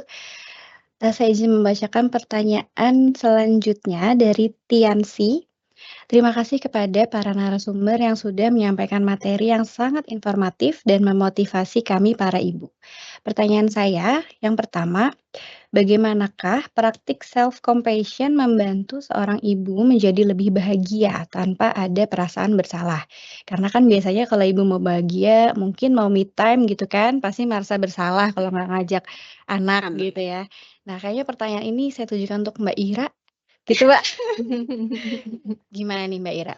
Gimana tadi self-compassion ya? Iya, jadi, supaya kalau kita mau me time gitu ya, nggak bersalah, nggak feeling guilt gitu ya. Kalau menurut aku ya Mbak Anggun, Mbak siapa? Tiansi tadi ya, Mbak Tiansi. Prita izin, berdasarkan pengalaman aku kita juga harus melihat bahwa diri kita ini berharga loh. Ya. Diri kita ini adalah diri kita, di samping kita juga sebagai seorang ibu, seorang istri. Jadi, untuk pertama kali adalah kita harus sayang sama diri kita sendiri, kita juga harus ngasih makan diri kita. Maksudku either, ya itu tadi ya self growth atau apapun itu yang baik gitu buat kita. Jadi dan yang terakhir mungkin kita tuh berhak kok gitu. Atas itu kita juga berhak gitu untuk bahagia, untuk punya waktu sendiri, untuk berkembang sesuai apa yang kita mau, kita juga berhak gitu. Itu sih Mbak, kesadaran akan itu sih. Yes. Oke, Mbak Prita mau ada yang ditambahin mungkin Mbak? Ya, merasa diri berharga tadi ya aku highlight dari Mbak Ira, dan sepertinya kita perlu menyadari bahwa diri kita itu punya peran sebagai diri kita sendiri yang bukan orang tua, bukan istri, atau bukan suami. Dan peran sebagai diri sendiri ini juga punya basic need, juga punya mau gitu ya. Sehingga, kita perlu menyadari bahwa ketika basic need itu gitu ya, Prita sebagai Prita nih, bukan sebagai ibu dan bukan sebagai profesional, ketika basic need kita itu terpenuhi, itu yang menjadi bensin kita, yang menjadi energi kita untuk peran-peran yang lain, sebenarnya gitu ya. Tinggal pemenuhannya kita atur supaya rasa bersalahnya itu dalam kadar yang tepat gitu. Mungkin kalau untuk orang tua yang anaknya umur 1 sampai 3 tahun, pemenuhan basic need-nya itu sangat kecil gitu ya, bahkan mungkin masih minim banget gitu, tapi kita tahu bahwa kita utang ke diri kita, yang kita bisa bayar kalau anak kita mungkin makin gede gitu ya, proporsinya bisa, bertambah gitu. Setuju, semoga cukup menjawab ya. Kemudian ini pertanyaan selanjutnya ditujukan untuk Mbak Prita dan Mbak Ira nih. Dari, Tio, marketing PPN. Halo Kak Ira dan Prita, ada kalanya peran orang tua tidak hanya terbatas pada sosok ibu ataupun ayah. Ada saatnya seorang ayah pun harus mampu menjalankan peran ibu ke anak-anaknya. Meskipun ada keterbatasan dengan sisi emosional dan hal-hal keibuan yang tidak pernah sama. Bagaimana solusi seorang ayah ataupun mungkin ibu dalam menjalankan dua peran tersebut? Adakah kuncian yang harus dimiliki? Itu aja. Oke, mungkin Mbak Prita dulu kali ya. Mbak Ira udah deg-degan ya? Panjang ya? Iya, susah pertanyaannya. Sulit. Mhm mhm. Iya, ini mungkin saya ambil satu case ya, mungkin bukan belum tentu seperti yang Pak Tio tadi bayangkan gitu ya, Mhm. tapi mungkin saya ambil satu case di mana, beberapa, kasus di mana orang tua itu tidak bersama lagi dalam ikatan pernikahan gitu ya. Sehingga mungkin atau, salah satu, pasangan itu terlebih dahulu dipanggil Tuhan gitu ya, sehingga, entah ayah harus menjalankan peran ibu atau sebaliknya. Nah, yang pertama sepertinya kita perlu sama-sama mendefinisikan dulu, dan ini sebenarnya bisa dibantu oleh psikolog ya. Mhm. Mendefinisikan peran ibu dan ayah ketika ada dua-duanya ini apa aja sebenarnya gitu ya, di hal-hal yang daily life ya, memenuhi kebutuhan gizi, menjaga kesehatan tubuh, vitamin dan lain-lain, bermain, jalan-jalan misalnya, memenuhi minatnya anak, mikirin pengembangan anak di les dan lain sebagainya. Ini kita kayak perlu breakdown dulu nih. Gitu. Terus, melakukan permainan-permainan yang mungkin, penuh kehangatan misalnya gitu ya, yang tadi misalnya peran peran ibu gitu. Kalau sudah di, breakdown, kita coba lihat nih di usia anak kita sekarang, mana yang, absolut harus terpenuhi gitu ya, wajib, mana yang itu tuh kalau kita nggak punya energi, nggak terpenuhi banget juga nggak apa-apa. Contoh misalnya ini, ketika saya bantu klien saya gitu ya, misalnya untuk gizi, kesehatan tubuh lah misalnya gitu ya, ini, sesuatu yang absolut nih gitu. Jadi, nggak ada energi kita, ini harus jadi prioritas misalnya gitu ya. Tapi misalnya, permainan-permainan yang penuh kehangatan misalnya, ini sesuatu yang bisa di-replace sebenarnya gitu ya. Misalnya kalau ibu mainnya kayak pijet-pijetan, peluk-pelukan, bapak misalnya kurang nyaman, mainnya rough and tumble. Rough and tumble tuh anak diangkat kayak pesawat, jungkir balik misalnya gitu Mmm. kan. Itu sama-sama hangat sebenarnya, cuman caranya yang berbeda. Sehingga mana yang tadi peran ibu yang bapak nggak nyaman untuk melakukan, itu bisa replace dengan hal lain gitu ya. Terus misalnya menggunakan outsourcing ya, outsourcing tuh misalnya, "Aduh deh perkara tumbuh kembang, terus stimulasi nggak ngerti deh." Ya udah yang penting Bapak tahu anaknya mau dimasukin mana, gitu ya. Misalnya disekolahin dari, umur 2 tahun dikasih kelas stimulasi, 6 bulan sekali, 1 tahun sekali dibawa ke psikolog untuk anaknya screening tumbuh kembang. Sehingga biar orang lain yang melakukan, yang lebih tahu, biar expert yang lebih tahu yang melakukan gitu ya. Jadi, apa namanya, kira-kira tahapannya itu sih ya, yang bisa kita lakukan. Oke, siap Mbak Prita. Kalau dari Mbak Ira, gimana Mbak? Aku tadi, terkesan sama Mbak Prita yang bilang sebenarnya, mengasuh anak itu kan kita nggak bisa sendiri ya, maksudnya Mhm. ibu-ibu terus ayah-ayah aja gitu. Mhm mhm. Eee, kalau aku ya kayak Mbak Prita mungkin sederhana aja tadi, kalau misalnya sama anak kebetulan anakku kan laki-laki ya Mbak. Mhm. Jadi, kayaknya kalau ke aku tuh lebih, eee, apa dia santai gitu, lebih ekspresif kayak peluk, cium, bener kata Mbak Prita ya. Kalau ke ayahnya mungkin mainnya yang lebih, Ekstrim. ekstrim, dia lebih ke alam ya. Mhm Mungkin mhm. ayah bisa mengambil peran-peran di mana memang secara natural ibu itu tidak terlalu bisa di situ gitu. Misalnya kayak, "Ayo kita arum jeram." Oh gitu, kalau ibu-ibu kan, "Nanti dulu ya aku," gitu. Iya, Mungkin ayah bisa, bener. "Ayo Nak kita ini." Mhm. Lebih meng-encourage di, part yang memang, secara natural ibu itu agak-agak lebih berpikir untuk melakukan. Seperti itu sih dari aku Mbak Yes yes Mbak yes, Prita. betul ya. Semoga cukup menjawab ya. Saya izin lanjutkan pertanyaan selanjutnya dari Ibu Alvina dari BPH Migas. Terima kasih Kak Ira dan Kak Prita, materinya bagus banget dan benar-benar bikin aku merasa sedikit lebih lega untuk menjadi ibu yang tidak sempurna. Kecemasan dan ketakutan memang selalu ada. Saya sih nggak terlalu berpikiran dengan orang lain. Satu yang saya takutkan adalah apabila anak-anak saya merasa saya bukan ibu yang baik. Bagaimana cara mendapatkan validasi ini? Mencari tanda-tandanya bahwa yang kita lakukan sudah cukup. Mungkin dari Mbak Prita nih kayaknya. Bener. Ini satu pertanyaan yang tiap hari mungkin aku Ditanyain? pikirin juga gitu ya. Mhm. Oke Ini oke. kalau anak ditinggal-tinggal mulu, entar kalau dia gede yang diinget aku apa mbaknya sih gitu ya, paling sederhana gitu ya. Mhm mhm. Tapi gini, aku sangat paham ya bahwa sebagai orang tua, entah ibu atau ayah, pasti sangat ingin mendapat validasi ya untuk membuat kita tenang bahwa apa yang kita lakukan sudah baik. Nah, yang perlu kita hati-hati nih Sobat Pulse dan Sobat Tumbuh, dari mana asalnya keinginan kita dapat validasi itu? Jangan-jangan itu berasal dari part of diri kita yang ingin mengontrol. Bahwa segala sesuatu terjadi, hasilnya ini terjadi sesuai usaha yang aku lakukan. Aku berusaha special time, aku berusaha baik, aku berusaha sini, sehingga aku ingin mengontrol, hasilnya adalah anakku punya, pandangan yang baik tentang aku. Padahal pandangan anak tentang kita itu sesuatu yang tidak bisa kita kontrol.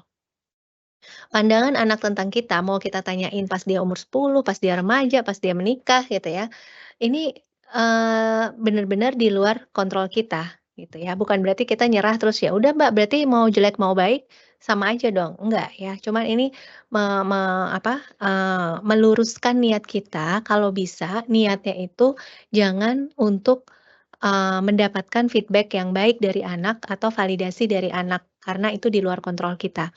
Tetapi niat kita adalah misalnya, ketika saya bisa membangun, secure attachment, ya 70% secure attachment deh ke anak gitu ya. Dia merasa aman untuk ngomong dia salahnya apa, terus dia merasa, bahwa rumah ini adalah, tempat yang cukup aman untuk dia berekspresi, dia buang emosi yang tadi mungkin di sekolah dia tahan gitu ya. Nggak tahu nanti ke depan dia akan bilang apa sama saya, yang penting here and now-nya nih, saat ini dia jadi, anak atau jadi murid ya misalnya udah sekolah, yang dia bisa menjadikan saya tempat sampahnya dia, gitu. Sehingga saat ini perkembangan emosionalnya relatif baik, karena saya adalah ibu atau ayah yang bisa mendengarkan semua, keluhan dia. Ya saat ini aja gitu ya. Ya, dan lain sebagainya misalnya kita berusaha ngasih stimulasi yang baik, kita pantau tumbuh kembangnya, kita lihat dia minatnya apa, kita cari les, kita cari lomba, kita beliin mainan edukasi dan lain sebagainya. Tujuannya mungkin bukan untuk dapat validasi atau, "Oh anaknya entar kerjaannya bagus nih kalau pintar," gitu ya. Tapi saat ini dia jadi mudah hidupnya ya, di sekolah dia jadi bisa catch up, di pertemanan dia jadi bisa, blend in karena tumbuh kembangnya saya rawat dengan baik gitu ya, saat ini. Dan ini semua sebenarnya secara teori ada dampak jangka panjangnya ya. Tetapi kalau kita targetnya adalah long term-nya anak ini bisa cerita hal-hal baik tentang kita, itu terlalu menekan kita. Ya, itu yang tadi jadinya, eee, segala macam tuh ya, overwhelm dan lain-lain tuh jadi menekan kita, kayaknya gitu. Jadi ke-pressure gitu Jadi ya? ke-pressure, betul. Semoga menjawab ya Mbak Alvina. Dan satu pertanyaan lagi untuk Mbak Prita gitu ya. Kak, mohon sarannya dong untuk working moms dan sedang menghadapi perceraian karena KDRT dan marital rape agar anak tidak terkena dampaknya. Mungkin Mbak Prita. Oke, baik baik. Oke, turut bersimpati ya, Mbak, dengan apa yang sedang dihadapi saat ini gitu ya.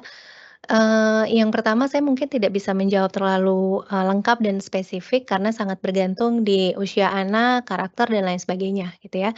Tetapi, kami para psikolog sebenarnya, dibekali gitu ya dengan, kemampuan untuk mendampingi kasus-kasus seperti ini. Dan biasanya untuk, proses menghadapi perceraian, during-nya dan after-nya itu perlu ada pendampingan. Tapi, singkatnya gitu ya, yang pertama, berapapun usia anak kita perlu belajar cara menyampaikannya dulu nih, gitu ya. Apalagi kalau memang sudah jelas pasangan yang melakukan kesalahan gitu ya. Kita perlu belajar cara menyampaikannya dan ini sangat bergantung usia anaknya, ya. Belajar cara menyampaikannya ini bergantung apakah nanti setelah berpisah akan ada co-parenting, bapak ibu akan masih mengasuh bersama-sama dengan berbagi tugas, atau dengan pertimbangan tertentu gitu ya, akan ibu saja yang, melakukan pengasuhan. Nah, ini keputusan ini akan menentukan bagaimana kita, menyampaikannya. Dan yang kedua, satu riset bilang ketika orang tua berpisah, anak yang tingkat pemikirannya sudah cukup baik gitu ya, mungkin 6 tahun ke atas gitu, sebagian besar anak akan berpikir bahwa ini salah mereka. Atau ini ada part ketaatanku sehingga membuat konflik di antara bapak ibuku. Sehingga ini yang perlu menjadi poin utama yang kita highlight, bahwa tidak ada kesalahan anak sedikit pun di keputusan ayah dan ibu. Dan yang ketiga, anak itu kan sangat sensitif terhadap rutinitas ya, jemput sekolah sama siapa, tidur sama siapa, diantar sekolah sama siapa, weekend pergi sama siapa, misalnya gitu ya. Nah, sehingga pada saat proses perceraian dan setelah perpisahan, rutinitas ini yang kita perlu tulis gambar sama anak gitu ya, untuk memastikan ke mereka bahwa mungkin ada perubahan, tetapi tidak mengurangi, keamananmu ya. Berangkat tetap ada yang nganter, pulang tetap ada yang nganter, nanti weekend kita tetap bisa pergi gitu ya kan, hal-hal seperti itu ya yang kita perlu bicarakan, sama anak untuk memberikan gambaran ke dia, perubahan apa sih yang akan terjadi dan dampaknya akan seperti apa nih ke aku nanti ya setelah, ayah ibuku mungkin tidak bersama lagi, kira-kira seperti itu. Baik, terima kasih Mbak Prita, semoga cukup menjawab ya, karena pertanyaannya, anonim gitu ya, semoga cukup menjawab. 2 pertanyaan lagi ternyata, cuman bisa 2 pertanyaan, mohon maaf nih Sobat Pos dan Sobat Tumbuh karena pertanyaannya saya scroll sampai bawah nggak habis-habis ya, masuk terus gitu. Ini mungkin untuk Mbak Ira gitu ya. Saya merupakan salah satu new moms di generasi Z. Saya mengalami benar dengan apa yang disebutkan tadi, yakni selalu merasa bersalah, tidak punya waktu untuk mengajari, bahkan saya selalu takut atau tidak percaya dengan pengasuh anak saya. Apalagi ketika anak saya lebih memilih bermain atau mengadu dengan pengasuh daripada dengan saya mamanya. Saya marah, saya kesal, dengan semuanya. Jadi yang ingin saya tanyakan, bagaimana solusi yang perlu diambil ketika saya merasa gagal menghadapi ini semua? Mungkin ada, insight lain mungkin Mbak Ira ya, gitu. Itu sebenarnya pertanyaanku juga ya, Mbak. Oh Tadi gitu yang ya? sama Mbak Prita juga, kalau Oke, misalnya ditinggal-tinggal nih anak nanti gimana ya? kalau gitu kita Ditinggal-tinggal lempar. Gimana Mbak Prita? Iya iya iya, merasa bersalah karena secara kuantitas waktu Mhm, dan kualitas energi kurang gitu ya kurang, ya. sebenarnya. Tadi kan kita balik lagi nih sama reviewnya Mbak Ira tentang buku tadi ya, bahwa ketika itu bentuknya rasa bersalah, seharusnya memacu kita untuk jadi kalau gue cuman punya 30 menit, anakku umur 2 tahun, apa yang bisa aku lakukan? Misalnya gitu ya, memacu kita untuk mencari tahu dan berusaha melakukan yang tepat gitu ya. Jadi yang pertama adalah olah rasa bersalah itu sebagai energi untuk belajar gitu. Nah, ini bukan bermaksud jualan good enough parent sebenarnya ya, cuman memang, aku selalu mengarahkan teman-teman yang baru punya anak, yuk kita ada loh, satu panduan umur 1 sampai 3 tahun itu mereka sedang berkembang apanya dan harus digimanain gitu ya. Mhm, Nah, jadi dengan belajar kita jadi, oh oke berarti perkembangan sensorinya mesti diginiin, perkembangan bahasanya mesti diginiin dan kita bisa delegasikan itu ke siapapun yang mengasuh anak di rumah gitu ya atau di daycare misalnya gitu ya. Jadi, itu pertama. Lalu yang kedua, kita perlu belajar yang namanya secure attachment terbentuk dari apa. Dan secure attachment ini terbentuk tidak hanya kehadiran langsung dari orang tuanya sebenarnya gitu ya, tapi anak tahu bahwa ketika aku punya basic need, ibuku atau ayahku akan cepat menengarai dan akan cepat membantu aku. Contoh, anak nggak suka makanan tertentu dan kalau anaknya masih 2 tahun kan kita nggak bisa paksain dia makan macam-macam gitu ya. Tapi ketika dia nggak suka, terus, komunikasi kita, kerja sama kita sama yang mengasuh ini baik, kita bisa responsif kan untuk, "Oh ya udah ayo coba yuk, teksturnya mau digimanain, rasanya mau digimanain," gitu ya. Jadi responsif, ini nggak harus kita ada di tempat sebenarnya gitu ya, tapi ini membuat anak, merasa kebutuhanku dengan cepat akan terpenuhi gitu ya. Nah ketiga yang tadi aku bilang itu ya, di special time itu paling gampang gini, ada riset yang bilang kita tuh meluk anak kalau bisa 8 kali. Jadi kalau kita yang bekerja 4 pagi, 4 malam misalnya gitu ya, dan satu oke. pelukan itu minimal 25 detik dan kalau bisa jangan kita yang ngelepas pelukannya. Kecuali kalau dia ditunggu ini ya, ojek online di depan ya, ya atau udah mepet gitu ya, itu kita lepasin lah gitu ya. Tapi kalau bisa, ya itu misalnya malam gitu ya. Terus, yang kedua, kita tahu betul dengan cara apa anak kita tuh merasa dicintai gitu ya. Ini aku punya satu, klien Mbak, dia kerja di luar kota ya. Jadi ketemu anaknya tuh cuman, weekend. Dan anaknya sangat suka, menggambar gitu. Lalu aku sampaikan pada ibu ini, aku bilang, "Bu, dia sangat suka menggambar dan melipat origami. Sebelum Ibu berangkat lagi nih untuk bekerja di hari, Senin atau Minggu malam, Ibu siapkan sekitar 5 origami atau gambar yang memang Ibu gambar tuh. Ibu gambar, terus Ibu simpan, gambar itu dalam satu, tempat dan minta anak setiap pagi sebelum berangkat sekolah mengambil satu. Dan itu ternyata setelah dipraktekkan, si gambar ini tuh benar-benar dibawa ke sekolah, dipamerin ke temen-temennya. Dia bilang kalau, "Ini aku dapat gambar ini," dan Dari teman-temannya itu ngerubung dia gitu ya sampai dan teman-temannya ini Sampai. minta ke mamanya untuk tiap pagi dibikinin, gambar kayak gitu, gitu. Jadi ini hal yang, ya makanya kalau kita berinteraksi sama anak-anak tuh memang mesti kreatif dan bisa lihat dari sudut pandang Yes. mereka gitu. Kira-kira itu sih, praktisnya. Aku mau nambahin dikit Boleh, ini, Mbak Ira. pengalaman Boleh. aja sih. Mhm. Kalau tadi dibilangnya kan nggak punya waktu gitu ya. Mungkin aku highlight tadi Mbak Prita pas awal-awal malah, Mhm. quality over quantity. Yes, Jadi yes. misalnya, kayak ngerasain banget kalau di tempatku kerja itu sometimes kita harus keluar kota, Mbak. Keluar Mhm. kota di mana mungkin anak-anaknya ini nggak bisa ikut kan. Mhm. Dan kalau itu terjadi dalam waktu lama kan yang terjadi tadi yang aku tanya ke Mbak Prita, gimana sih nanti perasaan anak Mhm. ini, apa yang dia akan ingat tentang aku ketika sebenarnya aku ninggalin dia tuh di masa-masa golden age gitu ya. Mungkin kita bisa siasatinnya ya, mungkin orang beda-beda ya Mbak, ada yang, video call-nya teratur gitu di jam-jam sore Mhm. mungkin anaknya sudah habis mandi atau apa gitu, kita lagi dinas, kita sempetin video call. Itu aja sih atau mungkin kalau misalnya tadi 30 menit kita sampai rumah sebelum dia bobo, "Ayo kita mau main apa nih? Kita mau Mhm. menghabiskan waktu kayak gimana?" Itu sih mungkin, hal-hal kecil yang kayaknya Yes, yes. mungkin bisa dukung gitu, Mbak. Intinya quality over quantity Yes, gitu ya, Mbak Ira. quality over quantity. Oke. Satu pertanyaan terakhir untuk Mbak Ira. Dari anonim, pertanyaannya anonim, saya pernah menonton film, seorang ibu yang mengalami gangguan jiwa namun bisa merawat anaknya hingga tumbuh besar.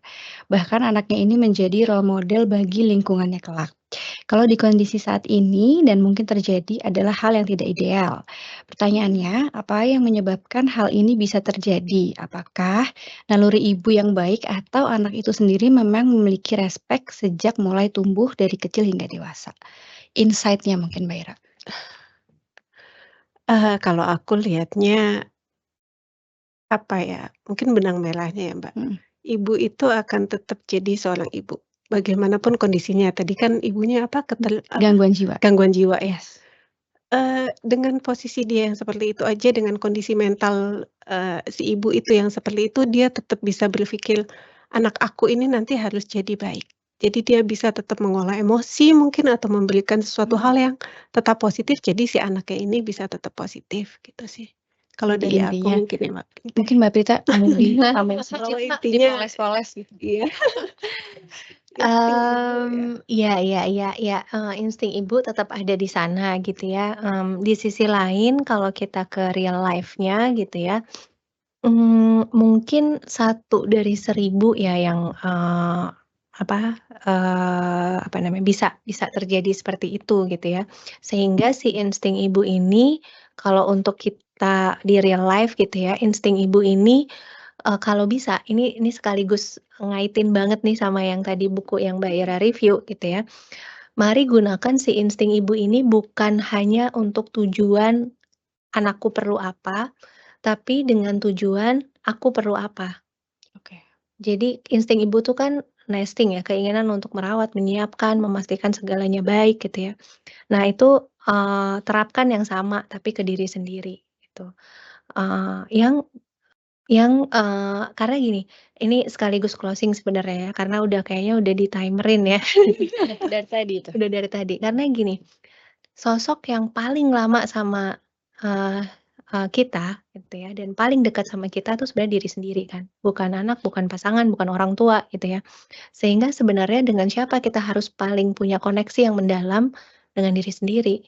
Oke. Bukan buat apa-apa, bukan buat kayak happy mom, happy family gitu ya, kayak, iya ibunya harus bahagia biar anak-anak bahagia. Nggak perlu ada biarnya, nggak perlu ada embel-embelnya di belakangnya. Ya kamu perlu belajar bahagia ya biar kamu bahagia gitu ya, terlepas dari, snowball effect yang terjadi setelah kamu bahagia sebenarnya gitu.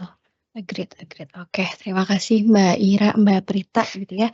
Sobat Pol, Sobat Tumbuh, mohon maaf nih ya karena keterbatasan waktu gitu ya. Jadi sesi Q&A, kita tutup dan, sebelum kita lanjut saya mau bacakan dulu nih pemenang giveaway untuk penanya beruntung dari Growth Corner yang mendapatkan voucher 100.000 dan souvenir. Yang pertama ada, Feza dari PHRWK Rokan, kemudian Ibu Tanti Wulan dari Project Zona 9, kemudian ada Mbak Alvina dari BPH Mikes, dan yang terakhir ada Bapak atau Ibu ya, Isa Muslimin dari RSPC. Nanti, kepada 4 penanya beruntung silakan menghubungi, DM di Instagram-nya Growth Corner @growthcorner.pgf. Oke, kita sudah sampai tidak terasa di Nggak penghujung terasa. sesi ya Mbak Ira, Mbak Prita. Mungkin ada closing statement nih Mbak Ira?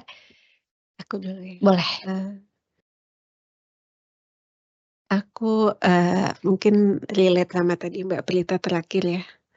Kita harus lihat lagi ke diri kita sih, mengkoneksi kembali terus-terusan ke diri kita sendiri, kitanya itu mau seperti apa. Kalau misalnya, dalam parenting atau dalam motherhood, nggak apa-apa, kalau aku ya, nggak apa-apa, nggak sempurna, yang penting, ketidaksempurnaan kita itu mendorong kita selalu untuk jadi better. Itu mungkin Mbak Anggun, Mbak Prita, dan Sobat Tumbuh, Yes. Sobat Pol ya. Thank you Mbak Prita. Mbak Ira, sekarang Mbak Prita nih mungkin ada diulangi lagi mungkin Mbak closing statement-nya. Iya, ini closing dari closing gitu ya, Closing dari closing ya Mbak. Iya mungkin satu kalimat aja ya, belajar berdamai dengan, semua yang, kita hadapi gitu. Berdamai dengan, diri, berdamai dengan tantangan, berdamai dengan ambisi dan keinginan. Nah itu definisi, compassion. Jadi kita berjalan memperbaiki diri dengan damai juga gitu. Itu aja Mbak Anggun. Oke, insightful banget langsung kayak jangan lupa ya koneksi ke diri sendiri, Sobat Pol, Sobat Tumbuh, jangan lupa koneksi dan berdamai gitu ya. Iya. Mungkin Mbak Ira, Mbak Prita. Oke, terima kasih Mbak Ira, Mbak Prita materi dan sharing-nya Thank you. pada Pols, siang hari ini. Sebelum menutup, acara saya ingin mengingatkan kembali nih Bapak Ibu untuk absensi ya, absensi Pols untuk bisa ngeklaim learning hour dan, memfollow akun Pertamina Corporate University di Instagram @pertamina.corp. Oke. Sampai juga kita di akhir sesi Pols, hari ini. Kami ucapkan terima kasih kepada Mbak Ira, Mbak Prita, yang telah menyempatkan waktunya untuk sharing di, Pols kepada Sobat Pols dan Sobat Tumbuh, dan juga tentunya kepada seluruh peserta yang telah berpartisipasi dalam acara Pols, pada hari ini. Semoga ilmu yang didapat bisa bermanfaat untuk kita semua dan mendapatkan insight dari materi yang telah diberikan. Terima kasih. Assalamualaikum warahmatullahi wabarakatuh. Selamat siang.